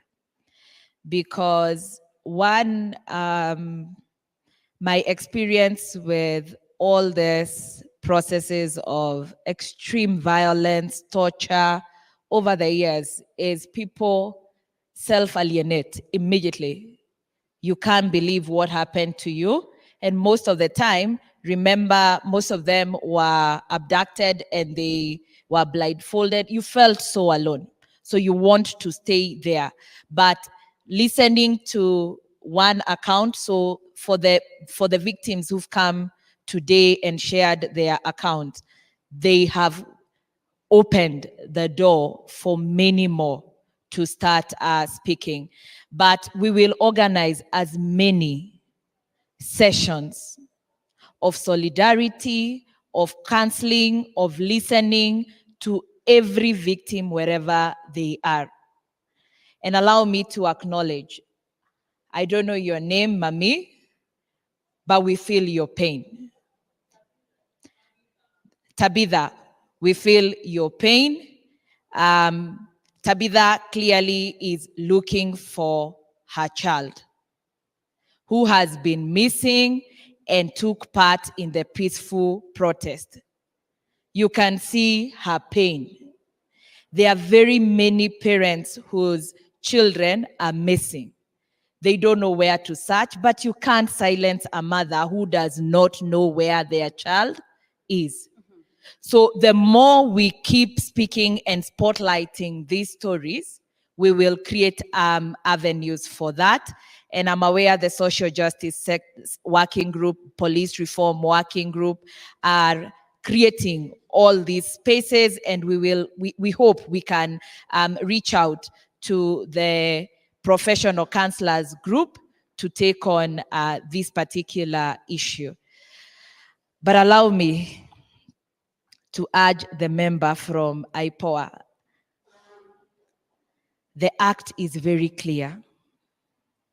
IPOA acts first on its own motion. Secondly, when a complaint is filed. Please read the mood. Read the mood of the country. It is time to act on your own motion. IPOA has expansive powers to take over any investigations around the service. They have powers to summon the IG, summon Bungei. How many bullets did you shoot? Give us the record. You have more privilege and power than any victim will ever have. And please do not go to another space and tell us to come to your office. We are taking victims to counseling rooms. We are taking them to hospitals. We can't be taking them to IPOA as well. Please, IPOA in the past, particularly during the 2017 violence, in Nairobi, in Migori, in Kisumu, gave us daily updates. Gave us daily updates of police killings, of people who are missing, of enforced disappearances. We relied on their data to infer the trends. Surely, budgets may have been slashed, technology has grown. Organizations working in this sector, including the Law Society, they have data. Reach out, cooperate. Please, you have a place in ensuring that women like Tabitha get justice and their burden is lighter. Allow me to pause there. My world is the budget. Thank you so much, Diana, for that. If you may pick up the microphone, Commissioner Fatma, kindly, whatever Diana has brought out, you may answer as you put forward your closing remarks. The mic, kindly, the mic is not on. Thank you, Diana. I've heard you very clearly, and the mood of the public we have had loud and clear, and we are working towards ensuring that all what we are asking is patience.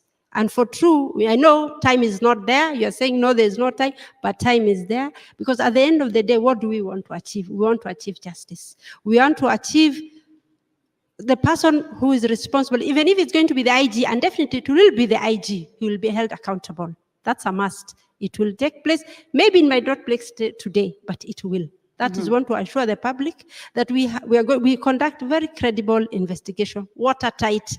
We want when you take to the DPP, he doesn't return it back to us. He doesn't say, oh, go fill this gap, go fill this gap.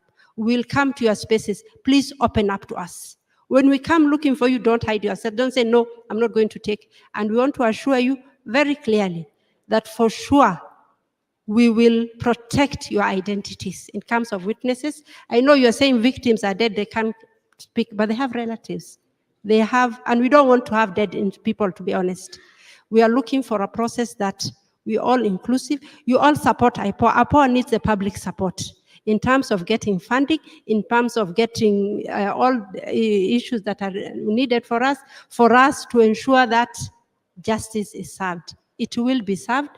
Daily updates, we find like that if you release everyday statements, people will like, this is too much now. But we give you, since these protests have started, we have been releasing quarterly. I mean, every other week we've been saying, these are the number of cases we have. We, up to our record, we have up to 39 dead. There could be more. We're asking for more space, for more information. We will come to you. If you feel that you cannot come to our office, Diana, we are ready to come to your social, to the social justice centers. We have our working MOU with LSK, very clear. We have signed one, so that we can cooperate. We are looking for cooperation with members of the public. We are looking with cooperation for any institution, civil society. We have gone to Bunge ourselves, asking for more funds, more powers, because we are very limited. You're saying we have powers, yes, but it's up to a certain limit. We hand over the files to National Police Service Commission for disciplinary. We hand over the files to the Director of Public Prosecution to prosecute. Then he's the one to take it to the judges. But if we can have it ourselves, those prosecutorial powers, you will tell me, okay, what else are you reading for? You go direct to the judges. Judicial inquest of inquiry, we've asked for it from the time of the Riviera bodies that were that happened. We have not kept quiet, and we are not sleeping on the job. What we need is cooperation from the public. We want patience from the public.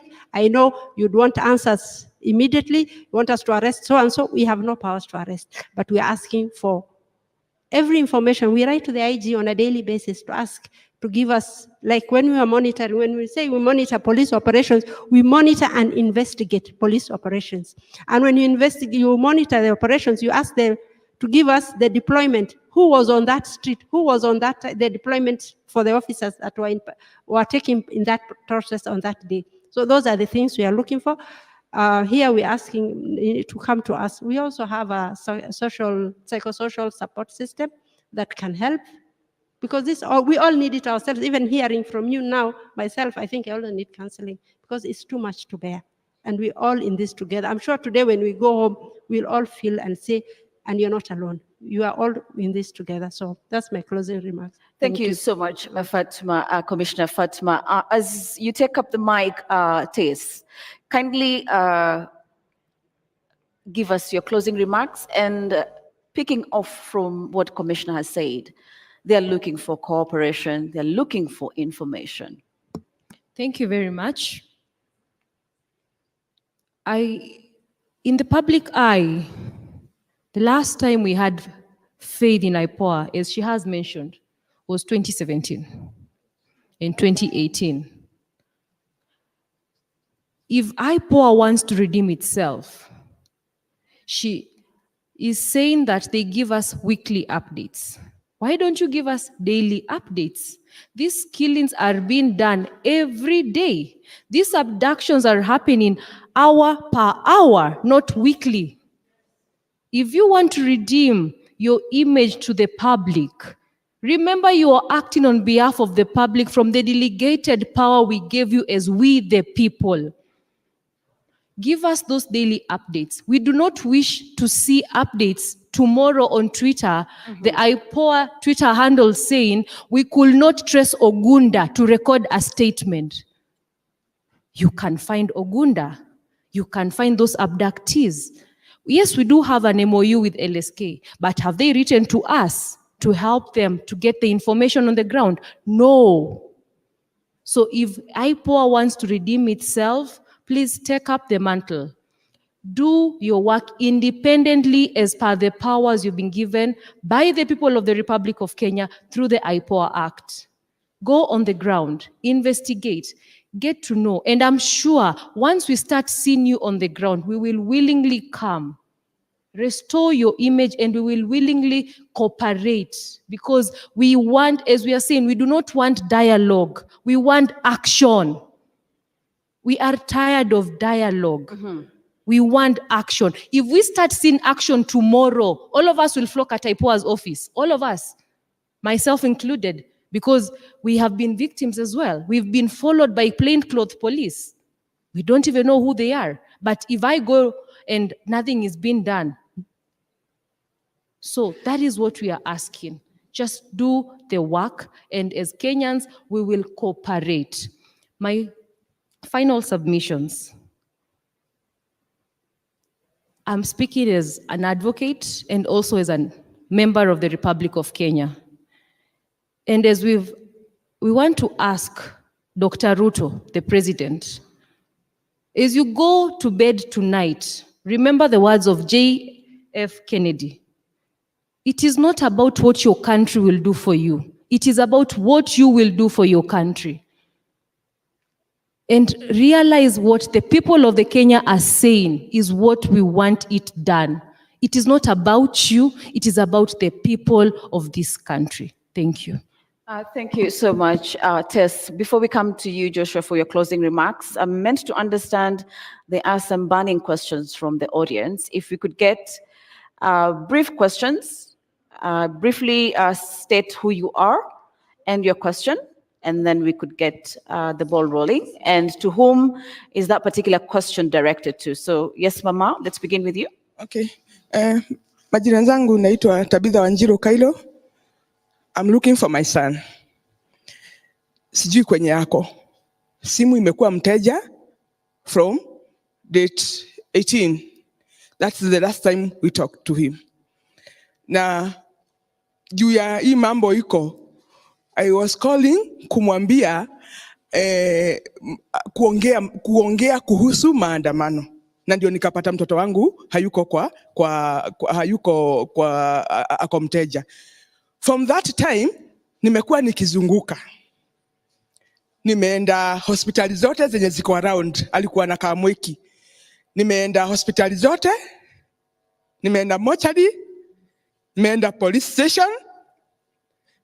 Na to make the matter worse, ile kitu inaniuma, nimereport. Na nimereport Kasarani police station. Hakuna usaidizi yoyote unapewa. As a Kenyan, nafaa kufanya nini? Kama mzazi wa Mwangi, nafaa kufanya nini mimi? Cause ile kitu nafaa kufuata, ile njia nafaa kufuata ya kwenda kureport a missing child umefanya. Unaenda unapata police amekaa na unamwambia mtoto wako amekosekana for this time na umereport na hakuna kitu anakusaidia nayo. Anakuambia kuna data inafaa kutoka kwa Safaricom. You never know. Haujai kuwa in that scene again. Hujui utaenda wapi, hujui utaanza wapi, hujui utamalizia wapi. You can imagine hizo masiku zote unalala, unaamuka, unaenda kutafuta mtoto wako. Unaenda hospitali, unaenda mpaka unaanza kuamsha wale watu wenye wako wamelala wamejifunika. Uone kama mtoto wako alipatwa na shida yote ama aliumia kwa maandamano, ako kwa hospitali. You can imagine venye tunaenda through. Familia, kila mtu ako kwa pande yake, ingine pande yake akitafuta mtoto. Na kuna government. Kuna ile kitu unafaa kufuata. Kuna wale watu wanafaa kutafuta missing person. Kuna data, kuna technology. How can sasa utaenda ukitafuta, unaenda ukiangalia everybody.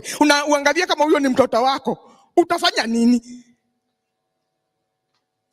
Ukienda kwa police station anakuangalia hakushughulikii, unatafuta njia zenye anaweza kukusaidia nazo, anakuambia hana gari ya kwenda sijui kuangalia nini, sasa ni utafute pesa umpe. What is this? Kenya, makosa yetu ni nini? Makosa yangu kama mama ni nini? Makosa ya mtoto wangu ni nini? Ni kuwa tu Mkenya. Nini alifanya mbaya? Kutokelezea kwa barabara kama alikuwa ametokelezea kwa barabara. Alifanya makosa gani? Na ni light yake. Ukiona mahali unafinyika as a Kenyan, kuna light ya kuandamana. Mimi Joseph Mwangi Kailo, mimi mzazi, kwa nini napitishiwa uchungu kama huyo nikiwa mzazi? Tukiwa familia, kwa nini tunapitishiwa uchungu kama hiyo? Kwa nini?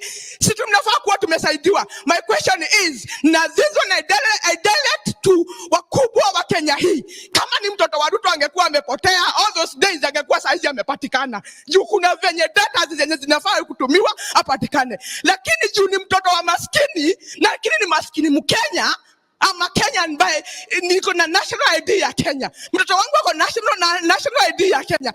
Cause yeye ni mtoto wa Kenya, anafaa kutafutwa kama venye wa Ruto anafaa kutafutwa. Kama wale wakubwa wengine, mtoto wangu anafaa kutafutwa in the same venye anafaa kutafutwa. Hakuna Mkenya mdogo, hakuna Mkenya mkubwa. Juu maisha ni maisha. Mimi mtoto wa Ruto hawezi kuwa mtoto wangu. Mwangi wangu hawezi kuwa wa Ruto. So I'm looking for justice for my son. Nitafutiwe mtoto wangu, nipewe mtoto wangu, nipewe mtoto wangu. Hiyo ndio uchungu yenye niko nayo kama mama. Thank you so much, Tabitha. There she is seeking, of course, her son Mwangi. And of course, from LSK, would like you to answer where she would get help, and from IPOA, if you could. But let's take a round of other questions. Yes, the guy there next. Please make it brief. Good afternoon. I'm Edwin Deda from Kibra, and I want to go on record as the person who rescued Frank Okoth, who was feared dead. And I participated in the demos as a person with disabilities for reasons known to me. My question to IPOA, this young man, as we talk, though he's in a quite stable condition, he still has wounds of 6 bullets. And with not trying to tell you how much harm those bullets has caused him, such families do not even have access to justice. So you find someone like me, I have to come to avenues like these ones so that I can also amplify their voices. So my question to IPOA is, because part of his life, or 70% of his life, has been disoriented, how are you going to help this young man who in the first place was feared dead, and the reason is because he did not have an ID? And you know, if someone dies, the only identification to his relatives is taking the fingerprints. So when the police do their scans, they don't find him on record, and the country saying he's dead, yet he is not. How are you coming to also make sure that he's not only protected, but is also able to acquire all those documents that were part of the reason as to why he was on the street? On the second question, we understand that there are people who either helped other demonstrators to go to the streets against their own wish, because there were 2 occasions. Some people were participating on demos online. Others went to the street. But there was those ones who did not want to go. But because he's a young man, a form ndo imetokea, haezi acha form. So how are we going to hold those people accountable? Thank you. Thank you so much. Let's take one more burning. I want a lady, if there is a lady in the room. A lady. Okay, let me get the guy to the front here. The one in blue, light blue shirt. Thank you. This one. This one. Thank you. Thank you so much. My name is Lerionka Tupunya Sunkuli. First and foremost, I'd like to say I'm very sorry to the mother who was just announced the loss of his son. And it's so much unfortunate. In our community, we are not supposed to shed tears because I'm a Maasai. But that mother has actually touched me. I really feel it bad when I see it's like my mother who is looking for me. Put on that shoe of that mother who is announcing the loss of her son. It is very, very painful. My question is, we have seen videos circulating, and I've attended all the demos of the killing of this Rex Masai. And the police have been masked out by the public, including the girlfriend, including his sons, the photos, but nothing has happened up to now. We have not even seen that police officer arrested. And we are here complaining that IPOA is doing something. It is totally doing nothing. My information that I'll close with it is to William Ruto. Take this information to the bank. We are waiting for you. God is also waiting for you. God is also waiting for you and watching for you. Charlene Ruto, please stop lecturing the youths. We have never seen any daughter or any son of a president coming to speak for the youth. Who are you? Go and nurse your injuries there. Thank you. Kindly, if you could just pass the mic here. Thank you. Please, let's make the questions precise, Yes. to the point, because we are running out of time. Please, if you may. Thank you. My name is Isaac. My question goes to the madam from IPOA. There are photos, videos circulating online. I believe you have seen them. As per now, how many police officers have been prosecuted? Number two, last year during Azimio demos, very many people were killed. The issues were reported to IPOA. Even photo evidences were there. As per now, 1 year later, how many police officers are in court answering for killings of innocent protesters? And are we expecting any action anytime soon as per concerning people that were killed in the recent demos? If not, when are you guys from IPOA resigning, going home, so that we can disband that IPOA, we create a system that functions? Thank you. Anguka nayo. Please, let's ensure that your questions are very brief because of time. Kindly, the lady. And then we will close at that point. Thank you. Good afternoon. My name is Ruth Ambogo, and mine is just to make a very brief statement. I happen to be one of the people who have been actively taking care of the people, some of the victims who went through whatever they went through during these demonstrations. And from my observation, all I would say is that these people need the support of the community. You know, sometimes what happens is that when someone, for instance, is abducted and found, people now go quiet and think that all is well. These people need beyond telling them pole. These people need you to act beyond asking them questions about what they went through. They need your support. They need your presence. Some of them need you to physically come and sit with them and just, you know, spend some time with them. So if you hear or know of any of your friends, close friends, distant friends who have gone through these horrendous experiences, find some time, look for them, but most importantly, do not bombard them with questions about what they went through. At their own time, they will tell you, and in their own fashion, they will explain to you what they've been through, but that support is very necessary. And the support should go beyond psychological support. Some of them need financial support. Some of them need to relocate from where they currently, or where they used to live, because they're not safe where they used to live. I hope you guys get me, right? And I'll donate 30 seconds to the LSK member to ask a Because we're question. running out of time, I would like Commissioner to answer kindly. Let me throw in just 1 second question. I want the Commissioner to give us an update. They are saying they have confirmed 39 people were killed. Were they involved in the pathologist? Have they recovered the pathologist report, ballistic report to know where the guns came from, where the bullets came from? Those are the things we want to know so that we're able to know who are the guys we are going after.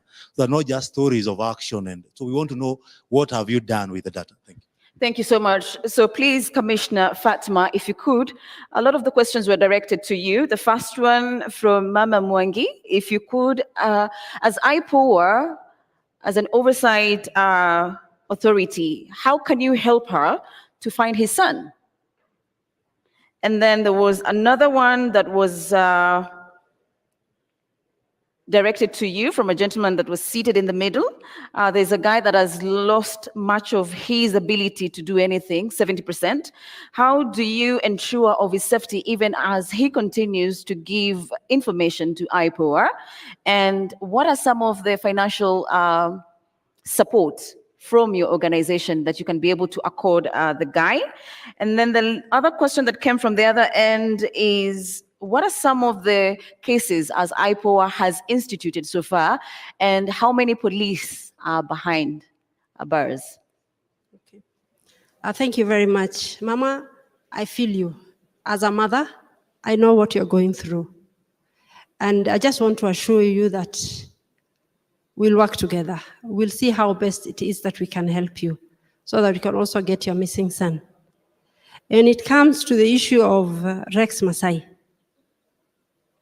we have reviewed the clips, the CCTV cameras, and we find the suspect is still at large. We have done post-mortem, we are there. We are looking at the ballistics. You know, we don't even have labs to check on this ballistics. We rely on DCI. That's also another shortcoming that we have.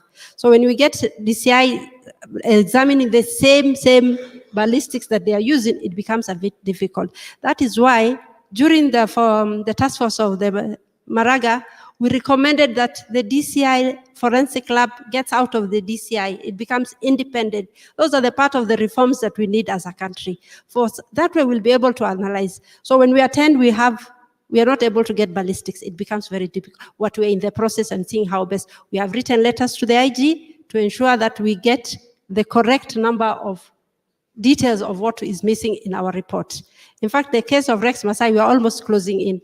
And at the end of the day, I want to assure members of the public, we will get justice for Rex and all the 39 or 40 members who died of this Kenyan Republic.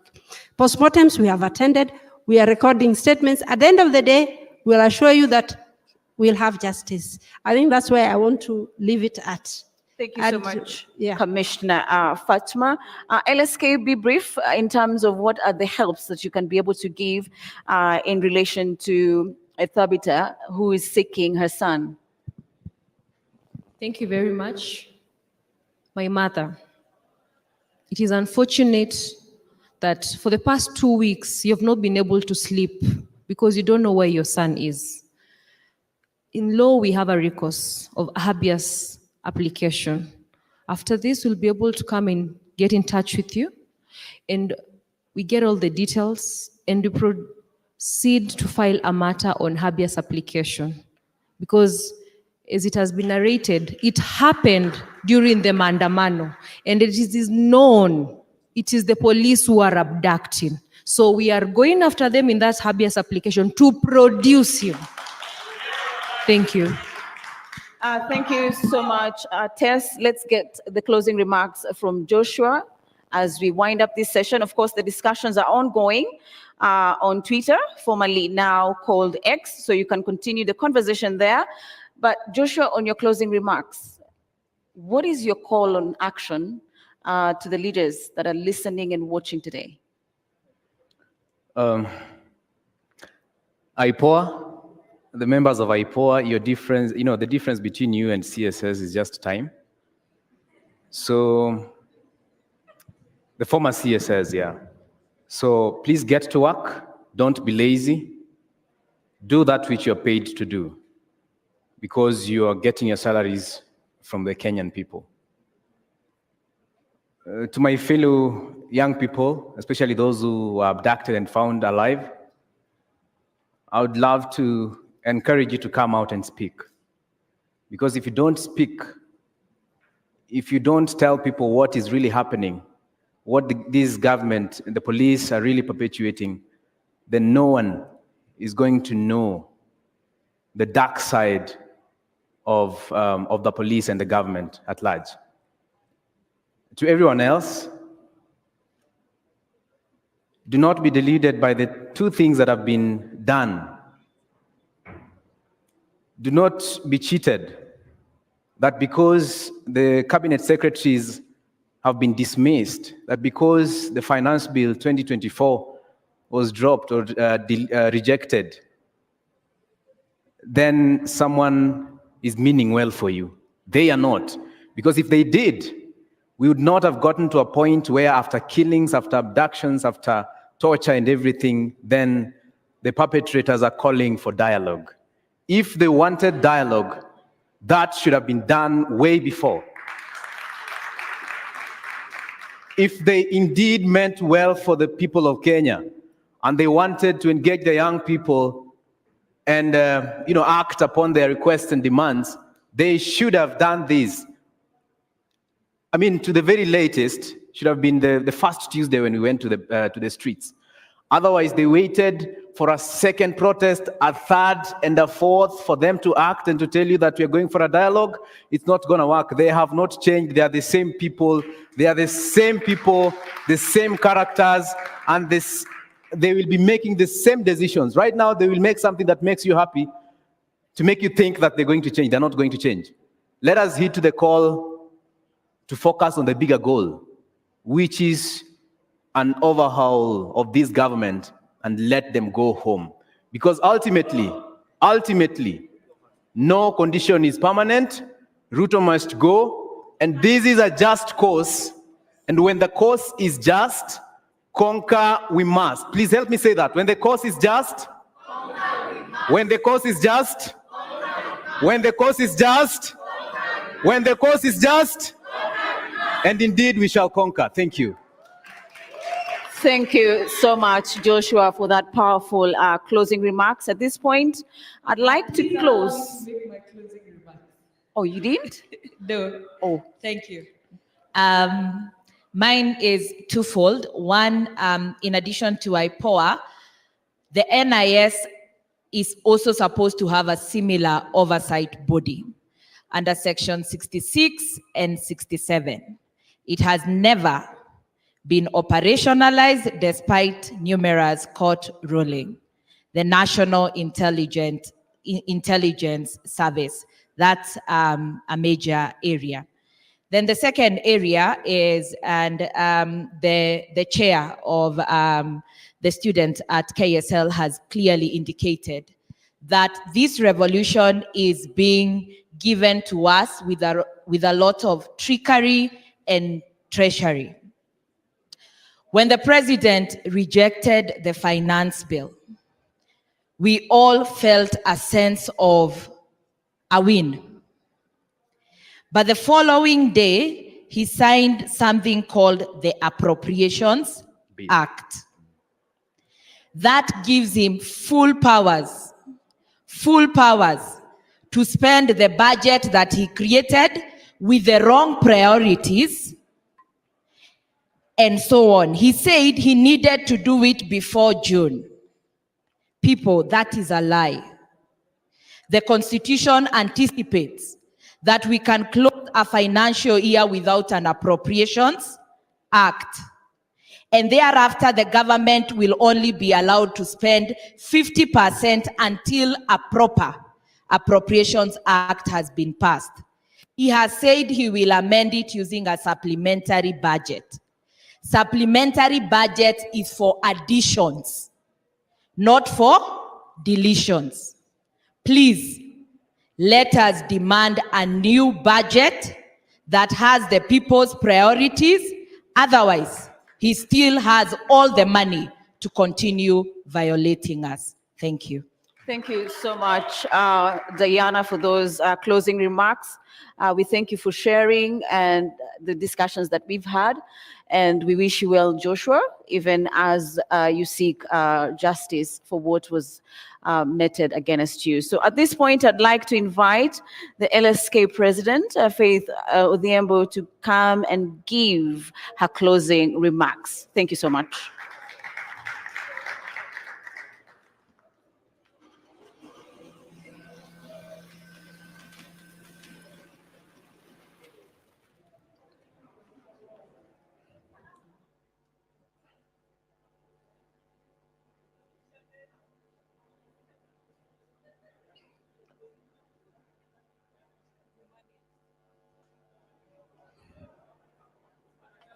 Thank you.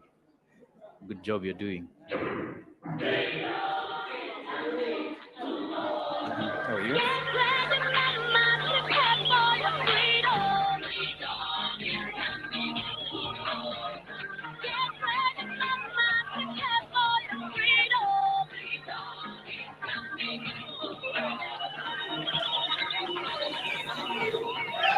And we want to announce the Inspector General of Police has resigned.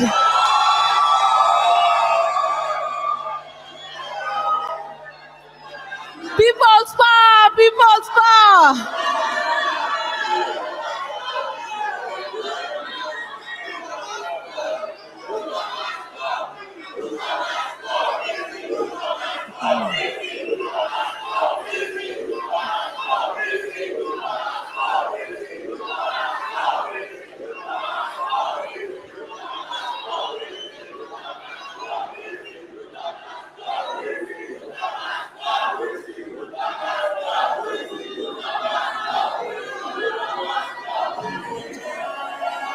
As we close, as we close, as we close, as we close,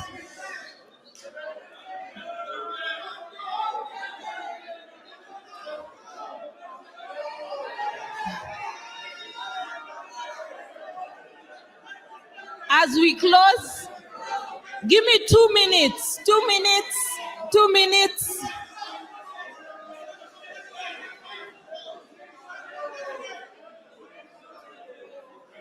First of all, I would like to say that the JKUAT students are asking that the police to receive their petition against the murder of one of their colleagues, Denzel Omondi. And so they're asking that their petition be received, that the police are humble enough to meet them, receive their petition for the full investigation onto the death of one of their very own, one of our very own, one of our comrades. We have seen the pain of a mother who is losing, who is missing one of her children. And so these are complaints that we ask all the police agents, take your work seriously. We seek that justice not only be done, but to be seen to be done. As we end this session for today, we have not, the Citizens Assembly will continue. We will collate what we have agreed today and share them as part of the views of the Citizens Assembly. We'll be working to come closer to each and every one of you. And our motto is,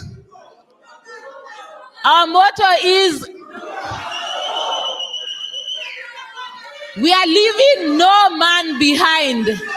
We will leave no man behind.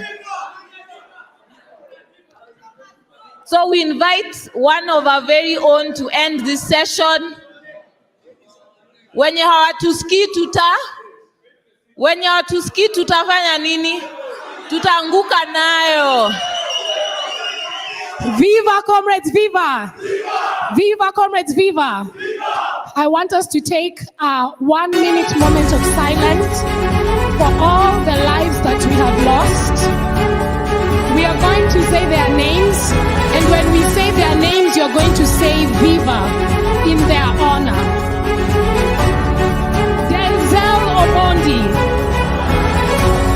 Brian Lemayan Kasaine, Austin Makoha, Mike Kibunga,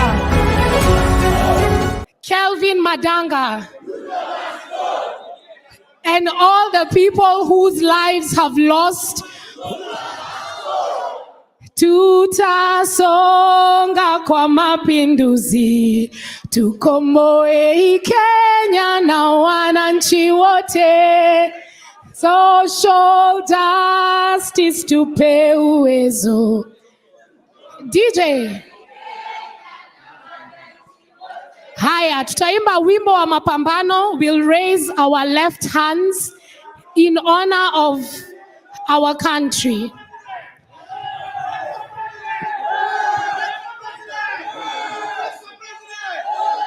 Kupigwa na kupokonywa maisha hakutatuzuia sisi wananchi kunyakua uhuru wetu na kia jasho letu na kia jasho letu. Tumekataa kupiga magoti mbele ya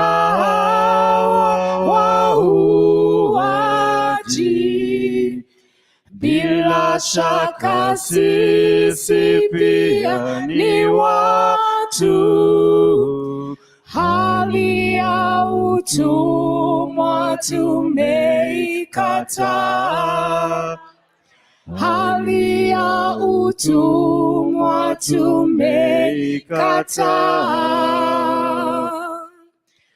Tutanyakua mashamba yetu, tupiganie uhuru wetu, tuikomboe elimu yetu, utamaduni na viwanda vyetu, utamaduni na viwanda vyetu. Sisi hatutaki kudhulumiwa, hatutaki tena mauaji, ili kupe tuliangushe, haki na uhuru zichanue, haki na uhuru zichanue, na uhuru wetu wa Kenya, wa Kenya, uhuru wetu wa Kenya, tupiganie mashamba yetu wa Kenya, wa Kenya, mashamba yetu wa Kenya, tupinyakue na jenzi wetu wa Kenya, wa Kenya, na jenzi wetu wa Kenya,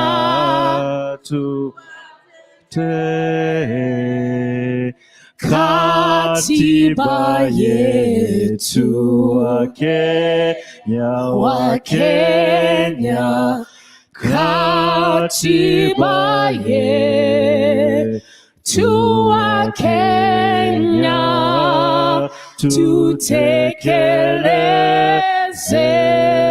Oleyo, Oleyo, oleyo, viva.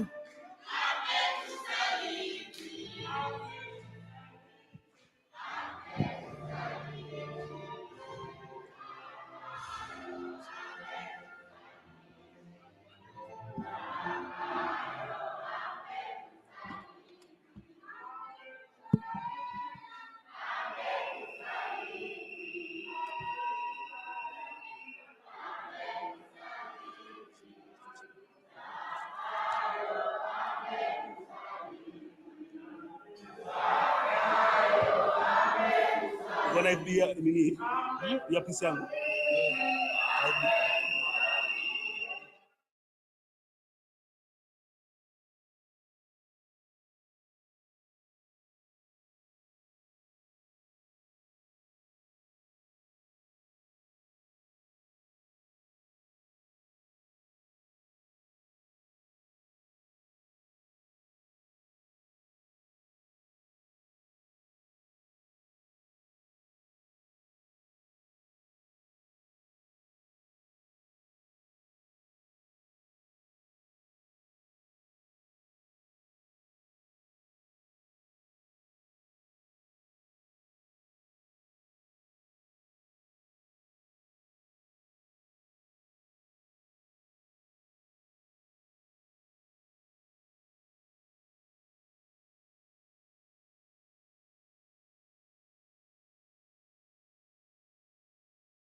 Educating members of the society on how we can keep the people who are in these positions of power accountable and keeping the systems in check and whatnot. So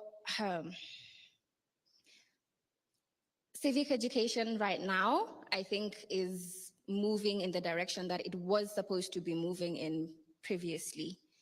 It's better than it was before. I think also because of the incidents that we have had of people getting murdered, people getting maimed, injured, abducted like ourselves. So our society is moving in the right direction, I believe. We are moving in the right direction. Thank you so much, Nadia. At this point, I would like to take a comment, not really a comment, but welcome at _Oduk, who's joining the conversation from X. If we could have him, please.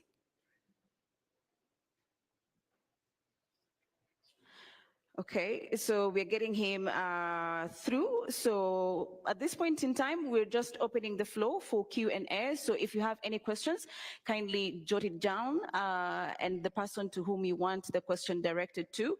So I'd like to ask Billy, perhaps, how do you think the victims of police brutality can get support, having gone through yourself police brutality?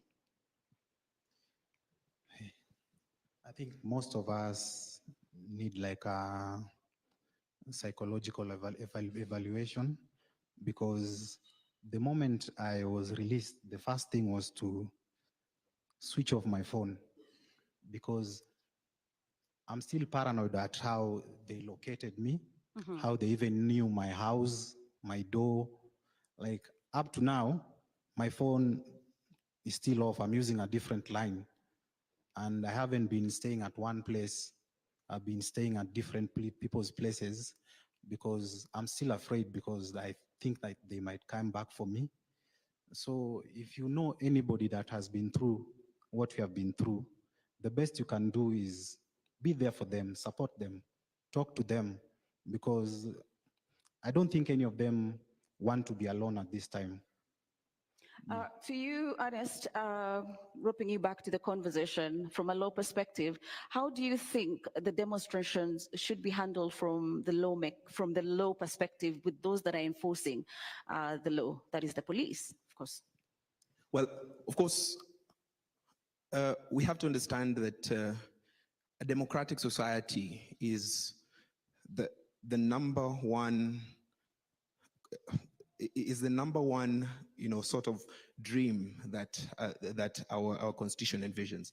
And that is why we have very elaborate structures, institutions, and provisions on ensuring that the people can engage in a democratic manner and ascertain a democratic and fair and equal society.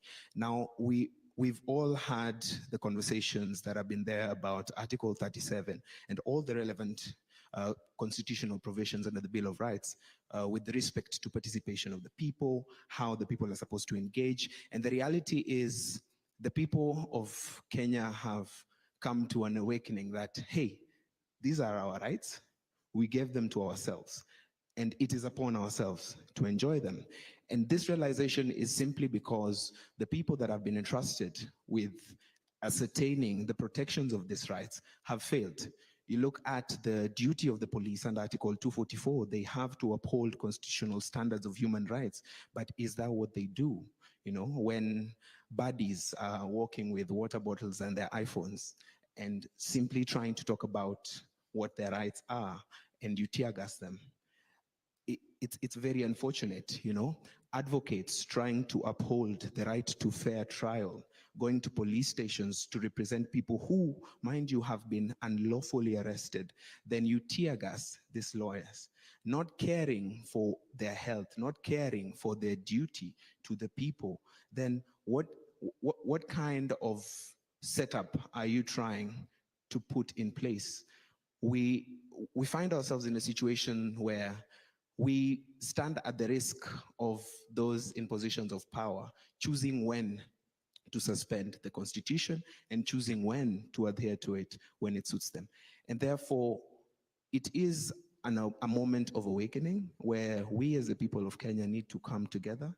We need to stand up to all the ills that have characterized our country historically and since the promulgation of the new constitution. And we need to appreciate that we have a wonderful constitution, and it is upon us to make it work for ourselves, because our political leaders have not just failed, they have refused to implement it.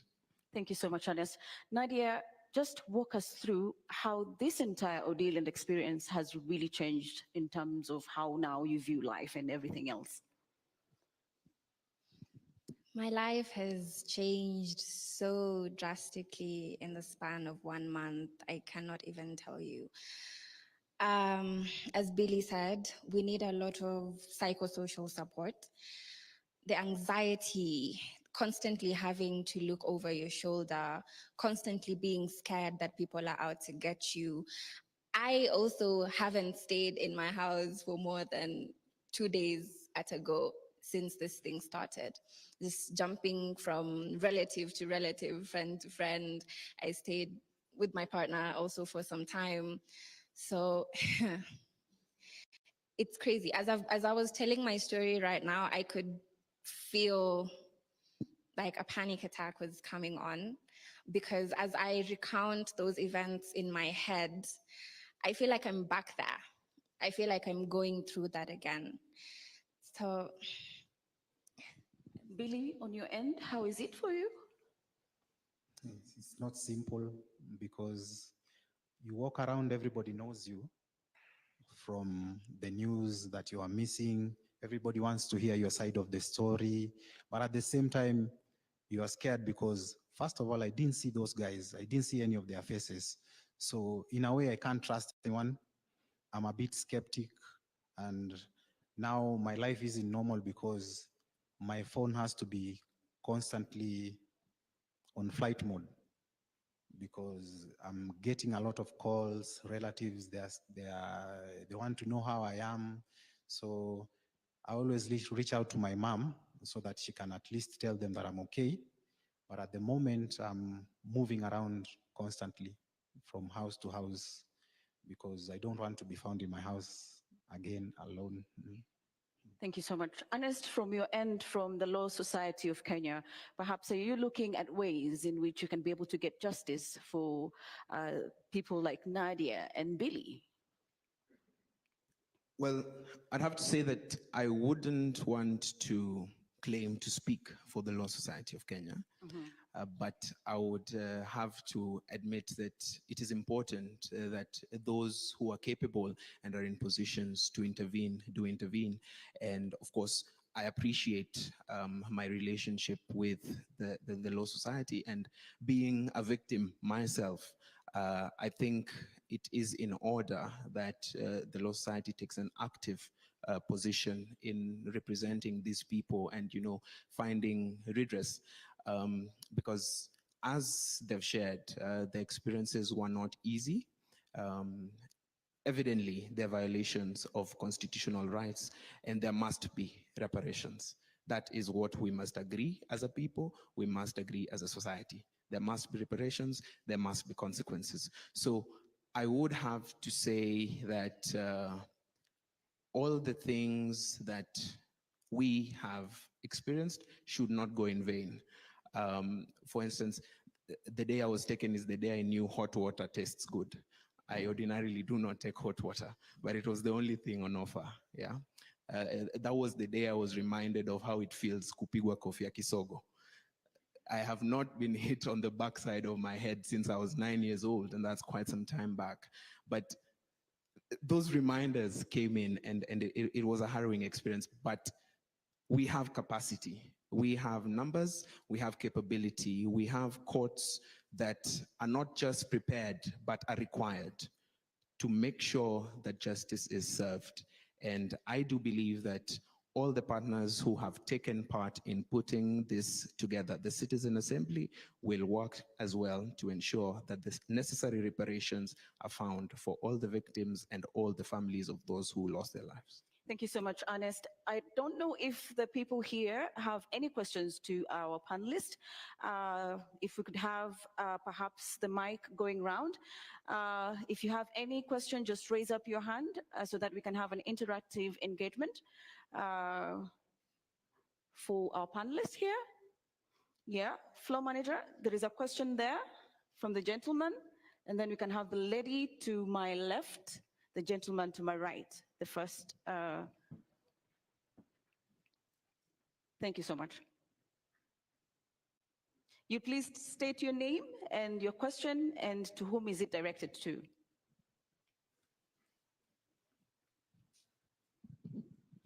Comrades Power.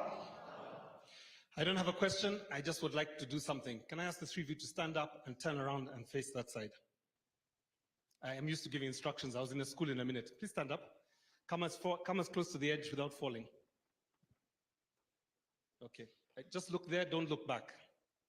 Just be present. The rest of you stand up.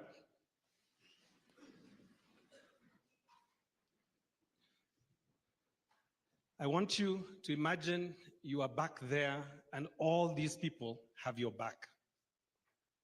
That in that moment you could not see them, but they were all calling for your release. That none of them forgot you for that moment.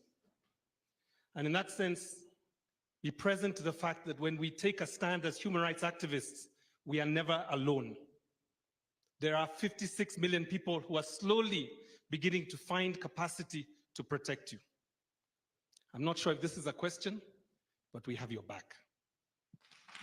Thank you so much. We have another question from the second row to my left on this other side. The lady in green, I presume. Tunajipenyeza kwenye vitongoji, mijini na jijini kukuletea matokeo ya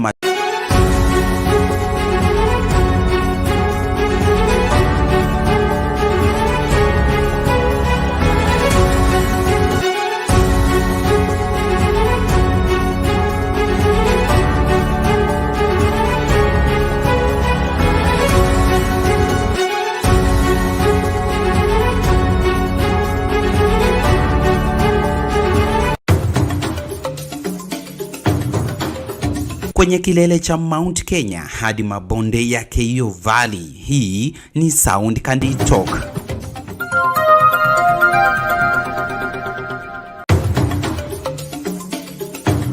Kutoka Mombasa hadi Kakamega, hii ni Sound Kandi Talk.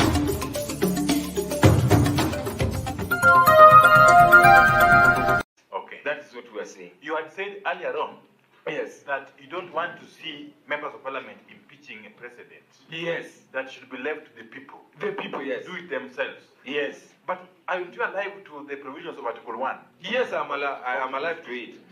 That allows the public, the people, yes, power, yes, to elected representatives.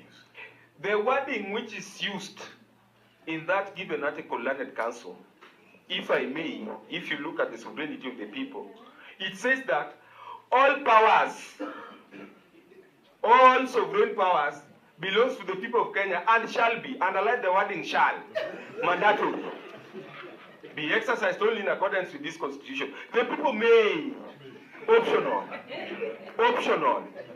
may, optional. That is it, Your Honor.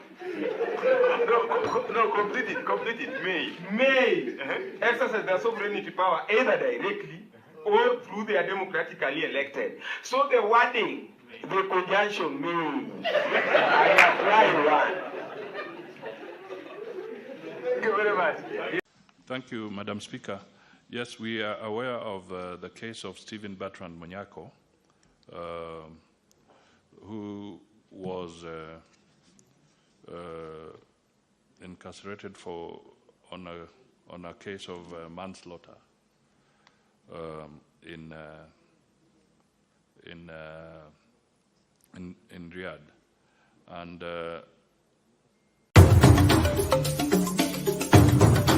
unatazama Sound Kandi Talk. Toa sauti yako usikike.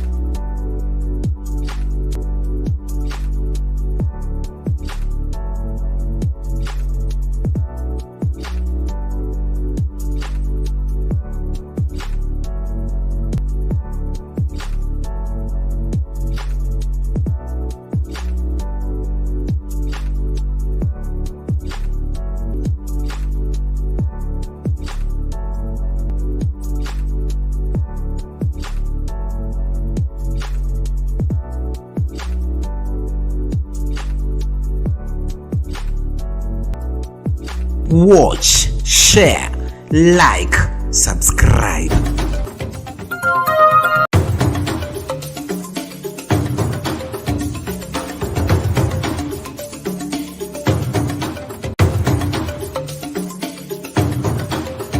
Tunajipenyeza kwenye vitongoji, mijini na jijini kukuletea matokeo ya matukio kila yanavyoibuka.